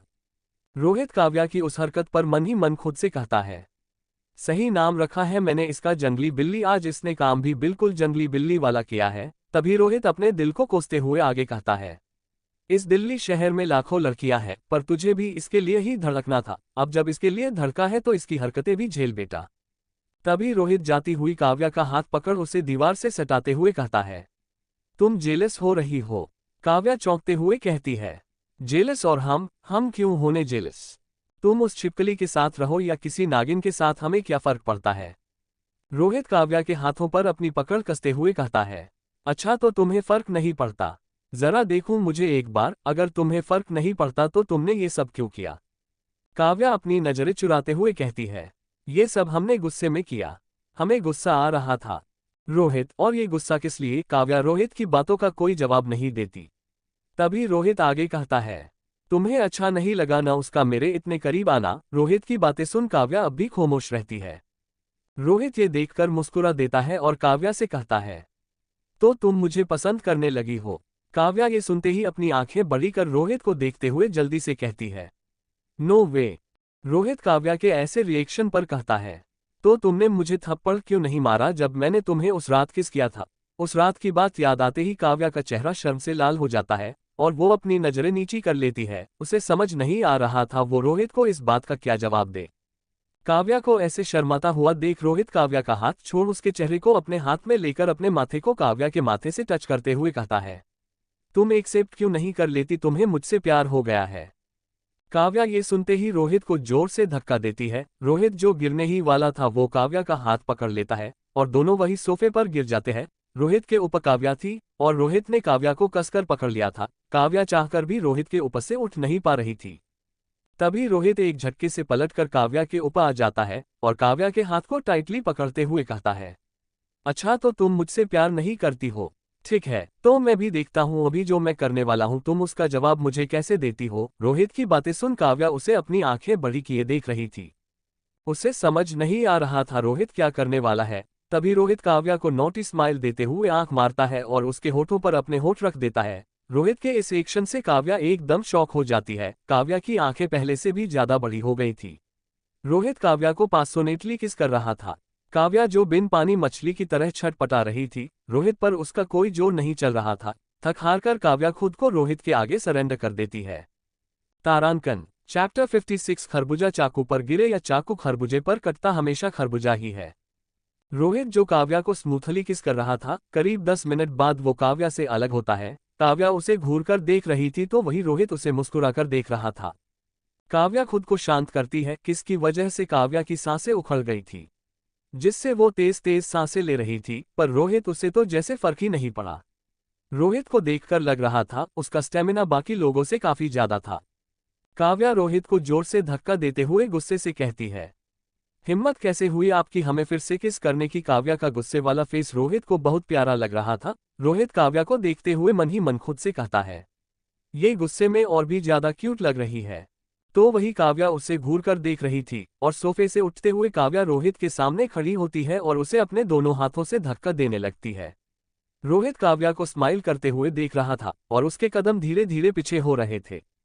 काव्या को ऐसे गुस्सा करता हुआ देख रोहित उसके हाथों को पकड़ उससे कहता है, मैं तुम्हारा बॉस हूँ। Boss my foot. Kavya Rohit को गुस्से से देखते हुए कहती है, आपको क्या लगाता है आपके मन जो आएगा वो हमारे साथ करेंगे। आप भूल रहे हैं हम काव्या सिंह हैं। आपके इस हरकत का जवाब तो हम आपको देकर रहेंगे। रोहित काव्या की बातों को स्माइल करते हुए सुन रहा था तो वही काव्या उसके होठों पर स्माइल देख और भी ज्यादा चिढ़ जाती है और वो अपने दांत पीसते हुए कहती है, आपको क्या लगता है सिर्फ आप ही हमारे साथ ये सब कर सकते हैं, हम आपके साथ नहीं कर सकते ये। रोहित काव्या की बातों का मतलब समझने की कोशिश कर ही रहा था कि तभी काव्या रोहित के बालों में पीछे से अपना हाथ डाल उसे नीचे झुकाते हुए उसके होठों को अपने होठों से छू लेती है और उसे धक्का दे खुद से दूर कर देती है। रोहित काव्या की इस हरकत से पूरी तरह से चौंक गया था। उसे यकीन नहीं हो रहे था काव्या भी ऐसा कुछ कर सकती है। तभी काव्या अपना बैग पैक करते हुए कहती है, अब दूर रहना हमसे। आपने जो हमारे साथ किया हमने भी आपके साथ वही किया। रोहित काव्या को कमर से पकड़ अपनी तरफ खींचते हुए काव्या के कानों के पास आकर कहता है, काव्या खरबूजा चाकू पर गिरे या चाकू खरबूजे पर कटता खरबूजा ही है। काव्या रोहित की बातें सुन अपनी आंखें बड़ी करते हुए रोहित से कहती है, मतलब। रोहित चौंकते हुए कहता है, तुम्हें सच में इसका मतलब नहीं पता। काव्या एक वर्ड में रिप्लाई करती है, नो, और रोहित को धक्का दे वहां से जाने लगती है। रोहित जाती हुई काव्या से कहता है, घर जाकर आराम से सोचना पता चल जाएगा। काव्या रोहित की बातें सुन पीछे मुड़ उसे एक बार घूर कर देखती है और वहां से चली जाती है। रोहित काव्या को जाते हुए मुस्कुरा कर देखता रह जाता है। अरुण जो चिराग के बुलाने पर विला के पीछे बने कॉटेज में आ गया था। चिराग उन लड़कों की तरफ इशारे करते हुए अरुण से कहता है, सर इनकी हालत तो बद से बदतर हो गई है और अगर आधे घंटे तक ये सब जारी रहा तो ये सब मर भी सकते हैं। अरुण उन लड़कों की अधमरी हालत देखकर चिराग को एक कॉल्ड लुक देता है और उससे कहता है, ठीक है पहले इन्हें रिकवर होने दो, फिर शुरू से शुरू करना। कहते हुए अरुण वहां से चला जाता है तो वही चिराग अरुण की बातें सुन उसे आंखें फाड़े देख रहा था और उन लड़कों को एक नजर देखते हुए खुद से ही कहता है, आखिर इन लड़कों ने ऐसा क्या किया है जो सर इन्हें इससे भी बुरी हालत में देखना चाहते हैं। सर के ऐसे बिहेवियर की आखिर क्या वजह हो सकती है। चिराग खुद से सवाल करता है। अरुण जब वापस विला में आता है तो वो देखता है पाखी डाइनिंग टेबल पर खाना लगा रही थी। अरुण बैठता है और पाखी उसे सर्व करती है। उस दिन की ही तरह पाखी ने अरुण की पसंद का ही सारा खाना बनाया था। अरुण की प्लेट में सर्व करने के बाद पाखी खुद की प्लेट में सर्व करती है। अरुण पाखी के हाथों को पकड़ उसे रोक देता है। पाखी अरुण को सवालिया नजरों से देखती है तो अरुण उससे कहता है, मैंने सुना है अगर हस्बैंड और वाइफ एक ही प्लेट में खाना खाए तो इनके बीच प्यार और बढ़ जाता है। अरुण की बातें सुन पाखी मुस्कुराते हुए कहती है, अच्छा जी। अरुण हम्म में रिप्लाई करता है। अरुण अपने हाथों से एक बाइट लेकर पाखी को खिलाने के लिए हाथ उसके आगे बढ़ाता है। पाखी ये देख बहुत खुश हो जाती है। उसे ऐसे ही प्यार की तो चाहती जिसमें एक दूसरे पर खुद से ज्यादा भरोसा और एक दूसरे को टूटकर चाहना हो। आज अरुण को पाखी के फेस पर एक अलग ही खुशी दिख रही थी। अरुण ये देखकर बहुत खुश था। पाखी भी अरुण को अपने हाथों से खाना खिलाती है। थोड़ी ही देर में दोनों का खाना खत्म होता है और अरुण पाखी का हाथ पकड़ उसे विला से बाहर ले आता है। उस कॉटेज की तरफ जाते हुए अरुण पाखी से कहता है, चलो तुम्हें कुछ दिखाना है। पाखी इस बात से अनजान कि उसकी ये खुशी अभी थोड़ी ही देर में डर में बदलने वाली है। वो अरुण का हाथ पकड़े उसके साथ कदम से कदम मिलाकर चले जा रही थी। अरुण के इशारे पर चिराग उस रूम का डोर ओपन करता है जहां वो लड़के अर्धमरी हालत में पड़े हुए थे। पाखी अंदर जाते ही अंदर का नजारा देख डर जाती है। वो अरुण के हाथ को पहले से भी ज्यादा कसकर पकड़ लेती है और कांपते हुए होठों से डरते हुए कहती है, ये लोग यहाँ कैसे? अरुण पाखी की बातों का रिप्लाई करता, हाँ मैं लाया हूँ इन्हें यहाँ, ये वही लोग हैं ना? अरुण के पूछने पर पाखी हाँ में अपना सर हिलाती है। वो लड़के जो वहां बेहोश पड़े थे उनमें से एक धीरे धीरे वहां हो रही बातें सुन होश में आने लगता है। वो अपनी आंखें खोलकर देखता है तो उसे पाखी का धुंधला फेस दिखता है। वो पहचानने की कोशिश करता है पर उसे कुछ क्लियर न दिखने की वजह से वो पाखी को पहचान नहीं पाता। तो वही पाखी उन लड़कों की ऐसी हालत देखकर अरुण से कहती है, इनकी ये हालत किसने की? अरुण पाखी की तरफ बिना देखे उन लड़कों को देखते हुए कहता है, मैंने। अरुण के मुंह से ये वर्ड सुनकर पाखी उसे आंखें बड़ी किए हैरानी से देख रही थी। पाखी अरुण को वैसे ही देखते हुए कहती है, आपने? अरुण हम्म में जवाब देता है। पाखी अरुण की बातें सुन डर जाती है। उसने कभी नहीं सोचा था कि अरुण ऐसा भी कर सकता है। पाखी अंदर ही अंदर अरुण से डरने लगी थी। उसे समझ नहीं आ रहा था इतना शांत दिखने वाला इंसान ऐसा भी कर सकता है। वो जल्दी से अरुण का हाथ छोड़ देती है। तभी अरुण को कुछ अजीब लगता है। अरुण पाखी की तरफ देखता है तो उसे पाखी की आंखों में आंसू दिखते हैं। वो पाखी को कुछ कहने ही वाला होता है कि तभी पाखी वहां से भाग जाती है। पाखी को जाता देख अरुण उसके पीछे जाता है। तब तक पाखी विला के अंदर आ गई थी। अरुण पीछे से पाखी का हाथ पकड़ उसे अपनी ओर खींचते हुए उससे पूछता है, क्या हुआ, तुम रो क्यों रही हो ऐसे? पाखी अरुण के पूछने पर और भी ज्यादा रोने लगती है और रोते हुए कहती है, आप ऐसे तो नहीं थे पहले। पाखी की बातें अरुण को समझ नहीं आती है और वो फिर से पूछता है, तुम कहना क्या चाहती हो? मुझे कुछ समझ नहीं आ रहा। तारांकन तारांकन तारांकन तारांकन तारांकन तारांकन तारांकन तारांकन। Chapter 57 I am married. Arun Pakhi का हाथ पकड़ उसे रोक लेता है। अरुण देखता है पाखी की आंखों में आंसू थे। वो पाखी के आंसू को पोंछते हुए उससे कहता है, क्या हुआ? तुम ऐसे रो क्यों रही हो? क्या तुम्हें उन लड़कों से डर लग रहा है? पाखी रोते हुए कहती है, आप ऐसे तो नहीं थे। अरुण को पाखी की बातें समझ नहीं आती और वो फिर उससे पूछता है, तुम कहना क्या चाहती हो? पाखी सिसकियां लेते हुए कहती है, हम जानते हैं उन लोगों ने हमारे साथ बहुत गलत किया, पर आप जो कर रहे हैं उससे वो लोग मर जाएंगे। ये सुनते ही अरुण गुस्सा हो जाता है और पाखी से कहता है, तुम्हें उन लोगों की परवाह हो रही है जिन्होंने तुम्हारे साथ इतना गलत किया? पाखी, हमें उनकी नहीं आपकी परवाह है। हम नहीं चाहते आप ऐसा कुछ भी करें। आप ऐसे तो नहीं थे। अरुण गुस्से में दांत पीसते हुए कहता है, नहीं था पर अब हो गया हूं। तुम्हें दर्द और तकलीफ देने वाले हर उस शख्स के साथ में यही करूंगा। कहते हुए अरुण की आंखों में गुस्सा था जिसे देख पाखी डर से सहम गई थी। उसे समझ नहीं आ रहा था कि वो अरुण को कैसे समझाए। पाखी कुछ कहती कि तभी अरुण का फोन रिंग होता है। वो देखता है तो कॉल उसकी की मां अर्पणा खुराना का था। अरुण खुद को शांत करता है, एक लंबी सांस लेता है और कॉल रिसीव करता है। अपनी मां की बातें सुन अरुण हम में जवाब देता है और कॉल कट कर देता है। अरुण जाते हुए मेन डोर पर रुकता है और पाखी को बिना देखे उसकी तरफ पीठ किए हुए ही उससे कहता है, तुम चाहो तो यहाँ रुक सकती हो, अगर जाना चाहो तो चिराग को कह देना, वो तुम्हें घर ड्रॉप कर देगा। अरुण बिना पीछे पलटे अपनी बात कहकर बिना पाखी की बातें सुने वहां से चला जाता है। पाखी की आंखों से आंसू लुढ़क कर उसके गालों पर आकर सूख गए थे। वो खड़ी कुछ देर तक सोचती रह जाती है कि अभी थोड़ी देर पहले वो दोनों कितने खुश थे और थोड़ी देर बाद ही उन दोनों के बीच ऐसा कुछ होगा। उसने सोचा भी नहीं था। पाखी मन ही मन खुद से कहती है, हमने गलत किया, आपने वो सब हमारे लिए किया और हमने। पाखी को अब खुद पर ही गुस्सा आ रहा था, पर पाखी ये कभी नहीं चाहती थी कि अरुण ऐसा कुछ करे। उन लड़कों की हालत को देखने के बाद तो एक पल के लिए पाखी को अरुण से डर लगने लगा था। खुराना मेंशन। एक शख्स जो सोफे पर बैठा था उसके गुस्से को देख अर्पणा खुराना उस शख्स से कहती है, आपको कोई गलतफहमी हुई होगी, हमारा बेटा ऐसा नहीं कर सकता।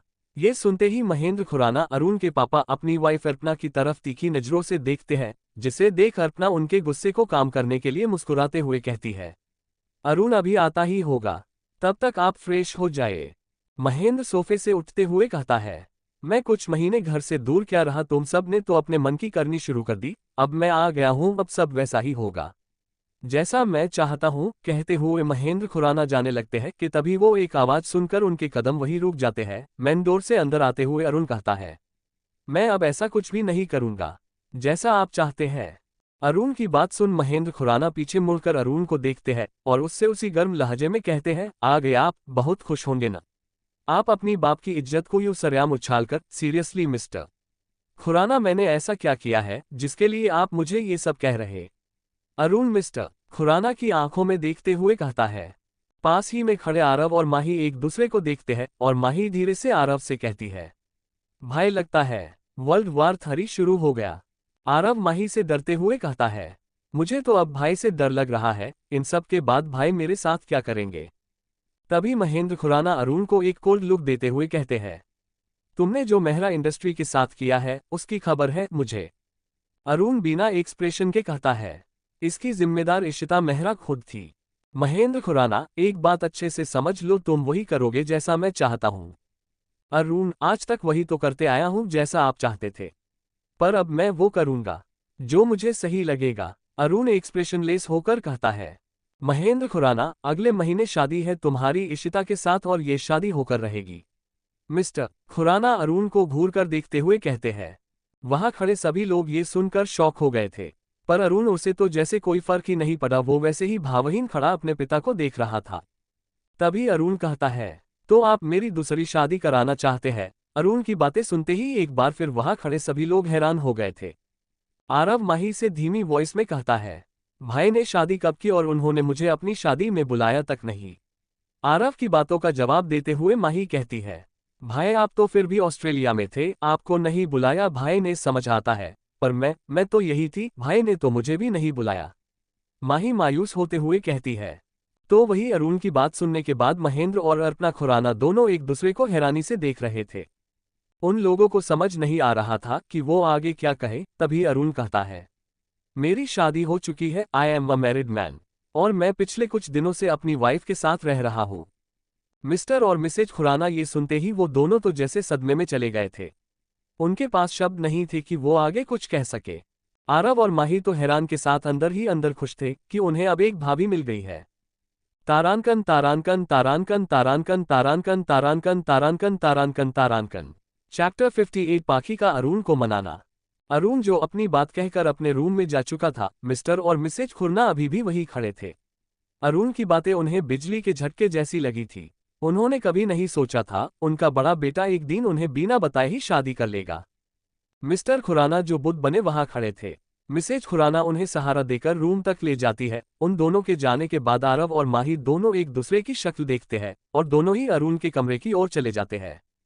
वो दोनों रूम में आते हैं तो देखते हैं उनका बड़ा भाई अपना बैग पैक कर रहा था। माही ये देखकर शॉक हो जाती है। वो अरुण के पास आते हुए कहती है, भाई आप घर छोड़कर जा रहे हैं? अरुण, नहीं, मैं कुछ दिन विला में ही रहूंगा। अरुण डोर के पास खड़े आरव को देखता है और वही बेड पर रखे कुशन को आरव के ऊपर फेंकने लगता है। आरव कुशन को कैच करते हुए कहता है, भाई सच में मुझे नहीं पता था डैड इंडिया आ रहे हैं। जब पता चला तब मैं उनके साथ एयरपोर्ट पर था और उन्होंने तो मेरा फोन भी ले लिया था। आरव एक सांस में सब कह देता है। अरुण, मतलब ये सब उन्हें बहुत पहले ही पता चल गया था। अरुण को याद आता है उसने जिन 2 गार्डों को इशिता के ऊपर नजर रखने के लिए कहा था, उन्होंने ही उसे 1 हफ्ते पहले बताया था वो ऑस्ट्रेलिया चली गई है अपने डैड के पास। अरुण को लगा था शायद इशिता समझ गई है अब तक जो वो कर रही थी सब गलत था। उसने सोचा भी नहीं था वो ऑस्ट्रेलिया जाकर उसके डैड का माइंड वॉश करेगी। अरुण को अब सारी कहानी समझ आ गई थी और अब उसने डिसाइड कर लिया था वो पीछे नहीं हटेगा और इस बार इशिता को तो वो अच्छा सबक सिखाएगा। अरुण को अपनी सोच में डूबा देख आरव और माही दोनों एक साथ कहते हैं, भाई क्या आपने सच में शादी कर ली? अरुण उनकी बातें सुनकर अपने ख्यालों से बाहर आते हुए कहता है, हाँ। माही को अब तक अंदाजा हो गया था कि उसके भाई ने किसके साथ शादी की होगी। बस एक बार अपने भाई के मुंह से सुनना चाहती थी, इसलिए वो अरुण से एक बार फिर पूछती है, भाई क्या वो लड़की पाखी है? अरुण अपना जरूरी सामान पैक करते हुए कहता है, हाँ। माही ये सुनकर खुश हो गई थी। उसे तो पाखी पहले से ही बहुत पसंद थी और अब तो वो उसकी भाभी बन चुकी थी। आरव जो अभी भी कंफ्यूज था वो माही से कहता है, ये पाखी कौन है? मैंने तो पहले कभी ये नाम नहीं सुना। माही, वो भाई की सेक्रेटरी है। ये सुनते ही आरव का मुंह खुला का खुला रह गया था और वो हैरान होते हुए अरुण से कहता है, सीरियसली भाई आपने अपनी सेक्रेटरी से शादी की है? भाई आपने तो पापा को गुस्सा होने की एक और वजह दे दी। अरुण तीखी वर्ड्स में कहता है, मुझे फर्क नहीं पड़ता, वैसे भी मिस्टर खुराना को अपने फैमिली से ज्यादा परवाह उन्हें अपनी रेप्यूटेशन और दोस्तों की रही है। अरुण की बातें सुन माही और आरव को समझ नहीं आ रहा था अब वो क्या बोले। वो दोनों जितना कोशिश करते अपने भाई और पापा को पास लाने की, वो दोनों उतना ही और दूर जा रहे थे। पाखी जो अभी भी अरुण के विला में थी, वो ऐसे नहीं जाना चाहती थी। उसे एहसास था कि उसने अरुण को आज काफी हर्ट किया है और ऐसे में उसे अकेला छोड़कर नहीं जाना चाहती थी। पाखी अरुण से सॉरी कहना चाहती थी, इसलिए उसने आज अरुण के साथ रहने का ही डिसाइड किया। वो वही लिविंग रूम में बैठी अरुण के आने का इंतजार कर रही थी। तो वही अरुण अपने छोटे भाई बहनों के सवालों से घिरा था। आरव अरुण को हक करते हुए उसे विश करता है और अरुण से कहता है, भाई अब तो मैं भी अपनी भाभी से मिलना चाहता हूँ। आपकी पसंद है स्पेशल तो वो होंगी ही। आरव की बातों का जवाब देते हुए माही कहती है, भाभी बहुत खूबसूरत और प्यारी है। अरुण उन दोनों को हक करता है और कहता है, मैं जल्द ही तुम दोनों को उससे मिलवाऊंगा। वो दोनों कहते हैं, हम आपके लिए बहुत खुश हैं भाई। पाखी जो अरुण का इंतजार कर रही थी, अब वो अरुण के लिए खाना बना रही थी। खाना बनाते बनाते पाखी खुद में ही बड़बड़ा रही थी, पता नहीं कब आएंगे भी या नहीं, हम तो ये भी नहीं जानते। हम उन्हें मनाएंगे कैसे, कितना गुस्सा होंगे वो हमसे। अरुण जब 9 बजे अपने विला पहुंचता है तो उसे पाखी कहीं नहीं दिखती। वो सोचता है शायद पाखी घर चली गई होगी। और अरुण का मूड जो पहले से खराब हो गया था उसके पापा के वजह से पाखी को ना देखकर उसे और भी ज्यादा बुरा लगने लगाता है। वो अपने रूम में जाता है और चेंज कर वही सोफे पर बैठ अपनी आंखें बंद कर सोफे से टिक कर लेट जाता है। पाखी जब अरुण के रूम में आती है तो अरुण को देखकर उसके फेस पर एक क्यूट सी स्माइल आ जाती है। पाखी अरुण को ऐसे सोफे सर टिकाए सोता देख वो अरुण के पीछे से अपनी बाहें उसके गले में डाल देती है। अरुण को जब ये एहसास हुआ तो वो पीछे पलट कर देखता है और पाखी का चेहरा देख बिना किसी एक्सप्रेशन के वो पाखी के हाथ जो उसके गले पर लिपटे हुए थे वो उन्हें हटाता है और बिना कुछ बोले उठकर वहां से दूसरे रूम में जाकर बैठ जाता है। पाखी को ये देखकर बहुत बुरा लग रहा था। वो सोचती है अरुण अभी भी उससे नाराज है, पर उसने तो पहले ही सोच लिया था वो अरुण को मना कर रहेगी। पाखी अपनी चेहरे पर एक प्यारी सी स्माइल लाती है और कुछ सोचते हुए वो वहां रखे म्यूजिक सिस्टम को ऑन कर देती है और एक बहुत ही प्यारा सॉन्ग प्ले करती है। ला ला ला ला ला ला ला ला ला ला ला। अरुण को सॉन्ग की आवाज आती है। उसे समझ नहीं आ रहा था पाखी क्या कर रही है। वो अपनी आंखें बंद कर फिर से सोफे पर आंखें बंद कर लेट जाता है। एक जवानी तेरी एक जवानी मेरी दोनों मिले तो बनी प्रेम कहानी। एक जवानी तेरी एक जवानी मेरी दोनों मिले तो बनी प्रेम कहानी। बुझ जाए ये दिल की ये आग, बुझ जाए ये दिल की ये आग, आग अब के बरस तो बरस जाए पानी। एक जवानी तेरी एक जवानी मेरी दोनों मिले तो बनी प्रेम कहानी। प्रेम कहानी। पाखी उस सॉन्ग के लिरिक्स को गाते हुए अरुण की गोद में बैठ जाती है, उसकी गले में अपनी बाहें डाल देती है। अरुण एकदम से अपनी आंखें खोलता है और पाखी को खुद से दूर कर उठकर जाने लगता है। पाखी जाते हुए अरुण का हाथ पकड़ उसे रोकते हुए पाखी उसे पीछे हटकर आगे गाती है, चाहे मुझे जला दे तू, दिल की लगी बुझा दे तू, ऐसा समा आ गया लब पे धुआं आ गया, छूकर मुझको देख जरा शबनम में है कितने शोले, होने लगा दिल के आर पार ये दर्द नया है पर चोट पुरानी। एक जवानी तेरी एक जवानी मेरी दोनों मिले तो बनी प्रेम कहानी। प्रेम कहानी। अरुण एक बार फिर से पाखी को खुद से दूर करता है और वहां से निकलकर अपने रूम में वापस आ जाता है। अरुण अपने रूम में आकर बेड के पास खड़ा कुछ सोच रहा होता है कि तभी पाखी उसे पीछे से धक्का दे बेड पे गिरा देती है और खुद उसके ऊपर आ जाती है और आगे गाती है, आ जुल्फे मेरी उलझा दे तू, काजल मेरा बिखरा दे तू, तुझको इजाजत है ये जालिम मोहब्बत है ये।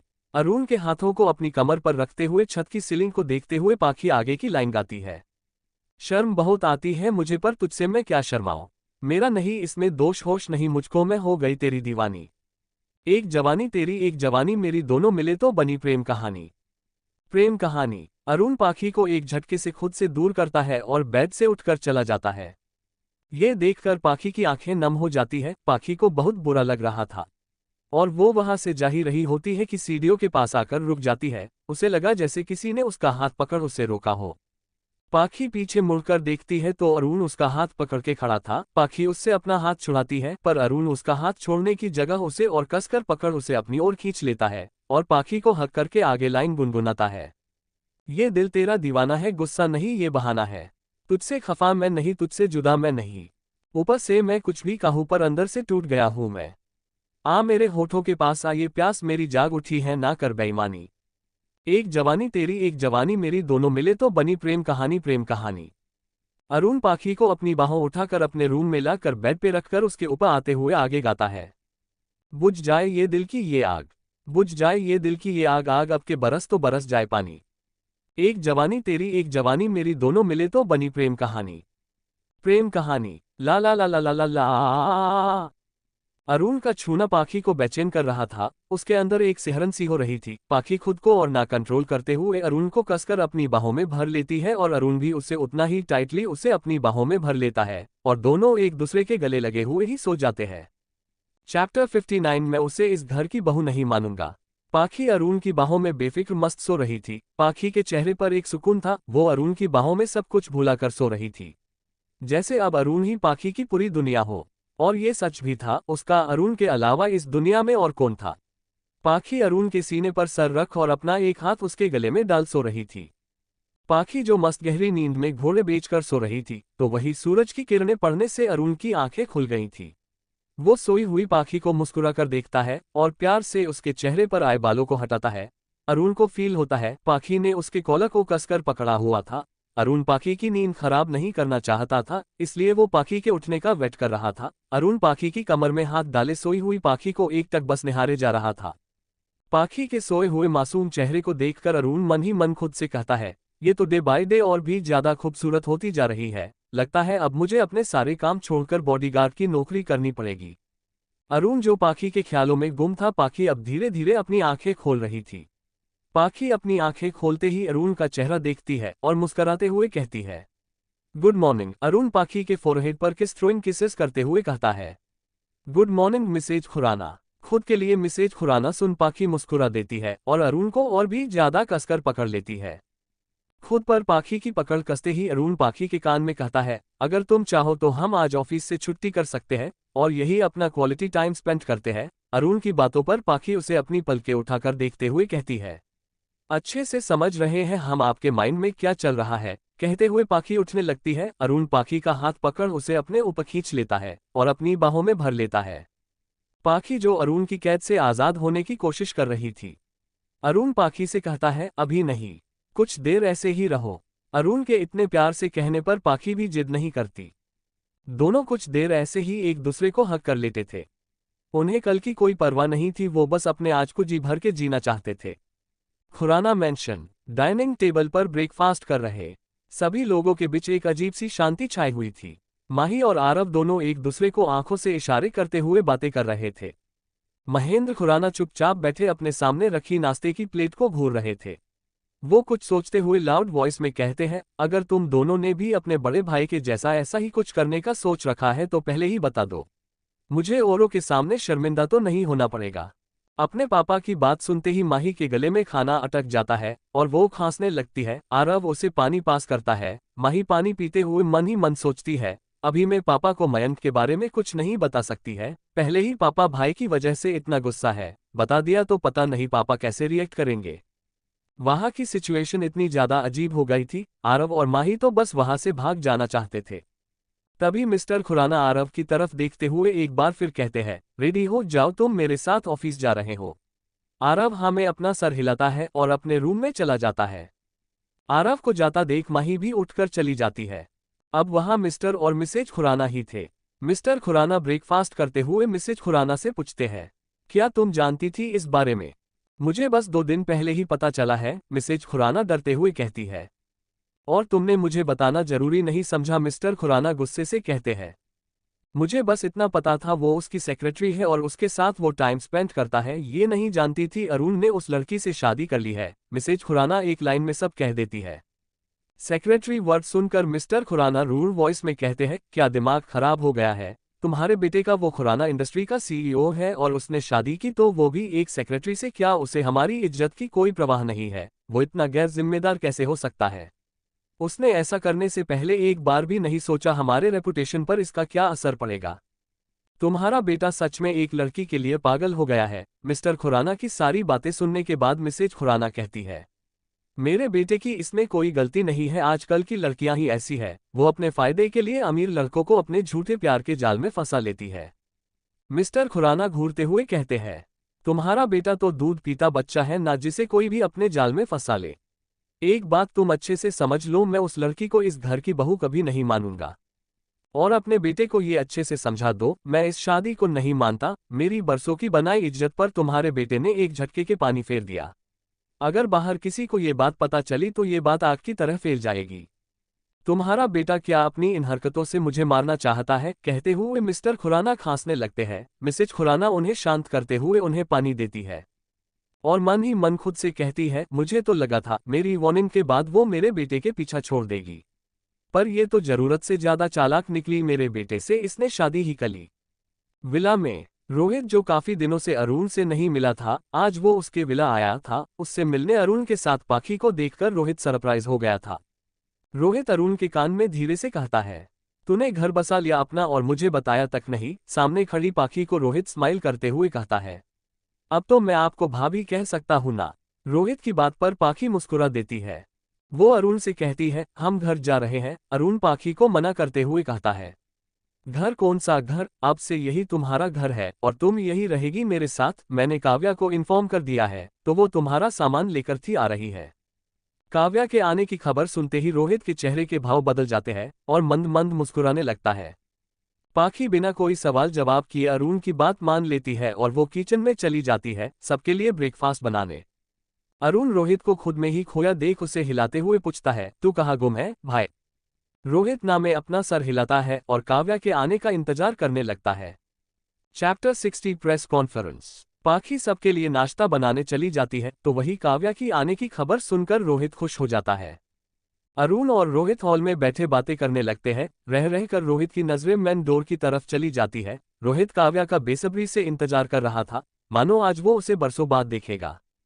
अरुण, जो रोहित को काफी देर से नोटिस कर रहा था, उसे ऐसे बार बार बाहर देखता देख उससे पूछता है, तू बार बार उस तरफ क्यों देख रहा है? किसी को बुलाया है क्या तूने? रोहित अरुण की बात सुन सकपका जाता है। वो अरुण से क्या बोले ये सोच ही रहा होता है कि तभी काव्या चिराग के साथ पाखी का सामान लिए अंदर आ जाती है। रोहित की नजर जब काव्या चिराग पर पड़ती है तो शौक में उसकी आंखें बड़ी हो जाती है। वो हैरानी से दोनों को देख रहा होता है। काव्या रोहित को देखकर मुंह बना लेती है। रोहित, जो कंटिन्यूअसली चिराग को घूर रहा था क्योंकि रह रहकर चिराग की नजरें काव्या को देख रही थी और ये बात रोहित अच्छे से नोटिस कर रहा था। रोहित एक नजर अरुण को देखते हुए मन ही मन खुद से कहता है, इसी ने भेजा होगा चिराग को काव्या को लेने के लिए। अरे मुझसे कह देता, मैं ही ले आता। खुद का घर तो बसा लिया और मेरा घर बसने से पहले ही उजाड़ रहा है। रोहित फिर काव्या की तरफ देखता है। उसे खुश देखकर एक बार फिर रोहित खुद से कहता है, और इस जंगली बिल्ली को देखो जरा कितना कंफर्टेबल हो रही है इसके साथ। प्रॉब्लम तो बस इससे मेरे साथ ही होती है। काव्या नाराज होते हुए अरुण से कहती है, क्या जीजू आपने हमें अब अकेला कर दिया? मेरी बेस्ट फ्रेंड को मुझसे छीनकर काव्या मुंह बनाते हुए कहती है। अरुण काव्या को छेड़ते हुए कहता है, आपको नहीं लगता काव्या जी अब आपको शादी कर लेनी चाहिए? काव्या आंखें बड़ी किए अरुण को देखती है और कहती है, बस जीजू कुछ भी कहो, बस ये मत कहो करने के लिए। रोहित, जो काफी देर से दोनों की कन्वर्सेशन सुन रहा था, वो काव्या की बातें सुन तपाक से कहता है, तो क्या तुम कभी शादी नहीं करोगी? काव्या रोहित को मून बनाते हुए देखकर कहती है, नहीं, और मन ही मन खुद से कहती है, तुम्हें तो बाद में देखूंगी मिस्टर बंदर। काव्या उठकर पाखी के पास चली जाती है। ब्रेकफास्ट रेडी होने के बाद दोनों मिलकर सबके लिए ब्रेकफास्ट लगाते हैं। अरुण, पाखी, रोहित, काव्या चारों एक साथ ब्रेकफास्ट करने लगते हैं। डाइनिंग टेबल के बीचों बीच फ्रूट बास्केट को रखा देखकर काव्या को कुछ याद आता है और वो बिना कुछ सोचे समझे पाखी से पूछती है, काव्या, पाखी इसका क्या मतलब है? चाकू खरबूजे पर गिरे या खरबूजा चाकू पर कटता हमेशा खरबूजा ही है? काव्या की बातें सुन जहां अरुण और पाखी काव्या को शौकंग नजरों से देख रहे थे, तो वही ये सुनते ही रोहित के गले में खाना अटक जाता है और वो खांसने लगता है। अरुण रोहित को पानी का ग्लास देते हुए मन ही मन खुद से कहता है, चल क्या रहा है ये? मुझे ऐसा क्यों लग रहा है काव्या के इस सवाल के पीछे तेरा हाथ है? रोहित, जो अरुण को खुद को ऐसे घूरते देख रहा था, वो मन ही मन अरुण को देखते हुए कहता है, भाई प्लीज अभी कुछ मत बोलना, मैं बाद में तुझे सब समझा दूंगा। पाखी, जिसे समझ नहीं आ रहा था कि अब वो क्या ही बोले, वो चुपचाप अपना ब्रेकफास्ट फिनिश करने लगती है। सबके ऐसे रिएक्शन को देखकर काव्या को ऐसा लगता है जैसे उसने कुछ गलत पूछ लिया हो। अब काव्या को खुद की इस बेवकूफी पर गुस्सा आ रहा था। उसका मन कर रहा था धरती फटे और वो उसमें समा जाए। वो अपनी तीखी नजरों से रोहित को घूर कर देखती है। रोहित काव्या को देखता है तो उसके ऐसे रिएक्शन को देखकर वो डर जाता है। काव्या के हाथ में पकड़ा फोक वो उसे ऐसे पकड़ के घुमा रही थी मानो जैसे अभी रोहित पर हमला कर देगी। मिस्टर खुराना अपने छोटे बेटे आरव के साथ ऑफिस जाते हैं। वहां जाकर उन्हें पता चलता है अरुण अभी तक ऑफिस नहीं आया। मिस्टर खुराना और भी ज्यादा गुस्सा हो जाते हैं। उन्हें समझ नहीं आ रहा था अब वो अरुण से कैसे डील करे। अरुण बिल्कुल अपने पापा की परछाई था, बिल्कुल उनके जैसा जिद्दी और एरोगेंट। अगर एक बार कुछ करने का सोच लिया तो वो करके रहता है। ये बात मिस्टर खुराना अच्छे से जानते थे। मिस्टर खुराना मयंक को बुलाते हैं और उनसे कहते हैं एक प्रेस कॉन्फ्रेंस रखो। खुराना मेंशन में अपने पापा की बातें सुन आरव उन्हें हैरानी से देख रहा था। वो समझने की कोशिश कर रहा था उसके पापा के माइंड में चल क्या रहा है। मयंक मिस्टर खुराना का ऑर्डर मिलते ही अपने काम पर लग जाता है। खुराना मेंशन में शाम को प्रेस कॉन्फ्रेंस होनी थी और ये बात आरव के जरिए अरुण को पता चल गई थी। अरुण अपने विला में बैठा अपने पापा के इस डिसीजन के बारे में सोच रहा था। अरुण सोचते हुए खुद से कहता है आखिर चल क्या रहा है मिस्टर खुराना के माइंड में। अपने पापा की चाल को समझते हुए अरुण भी अपनी तैयारी कर लेता है। वो सोचता है अगर जैसा वो सोच रहा है उसके पापा ने वैसा ही किया तो वो भी पीछे नहीं हटेगा। शाम का समय, खुराना मेंशन। सभी न्यूज चैनल के रिपोर्ट्स मैगजीन रिपोर्टर सभी वहां मौजूद थे। खुराना मेंशन की सिक्योरिटी पहले से ज्यादा स्ट्रिक्ट और डबल कर दी गई थी। आज खुराना मेंशन में काफी ज्यादा भीड़ थी। सभी रिपोर्टर्स ये अंदाजा लगाने को कोशिश कर रहे थे कि आखिर ये कॉन्फ्रेंस हो किस लिए रही है। आज से पहले तो खुराना फैमिली मीडिया से दूर ही रहती थी। मीडिया वाले चाहकर भी उनकी एक पिक्चर तक क्लिक नहीं कर सकते थे और न ही वो उसे पब्लिश कर सकते थे। वो सभी रिपोर्टर्स ये समझने की कोशिश कर रहे थे इस प्रेस कॉन्फ्रेंस की वजह क्या है। आखिर उन्हें ऐसी कौन सी अनाउंसमेंट करनी है जिसके लिए उन्हें वहां बुलाया गया था। क्या खुराना फैमिली का कोई सीक्रेट रिवील होने था। सब वहां अलग अलग तरह की बातें सोच रहे थे। जहां एक तरफ ये सब हो रहा था तो वही दूसरी तरफ ऑस्ट्रेलिया में इशिता अनुराग मेहरा इशिता के पापा के साथ उनकी कैबिन में बैठी न्यूज देख रही थी। और वो न्यूज कोई और सी न्यूज नहीं बल्कि अरुण के घर से लाइव टेलीकास्ट हो रहा प्रेस कॉन्फ्रेंस था। इशिता के पिता अनुराग मेहरा गर्व से इशिता से कहते हैं आखिर मैंने महेंद्र को शीशे में उतार ही लिया। अब वो वही करेगा जैसा हम चाहते हैं। आज की ये प्रेस कॉन्फ्रेंस हमारे प्लान का एक छोटा सा हिस्सा है। आज जो अनाउंसमेंट महेंद्र करने वाला है उसके बाद तो अरुण को तुम्हारे पास आना ही होगा।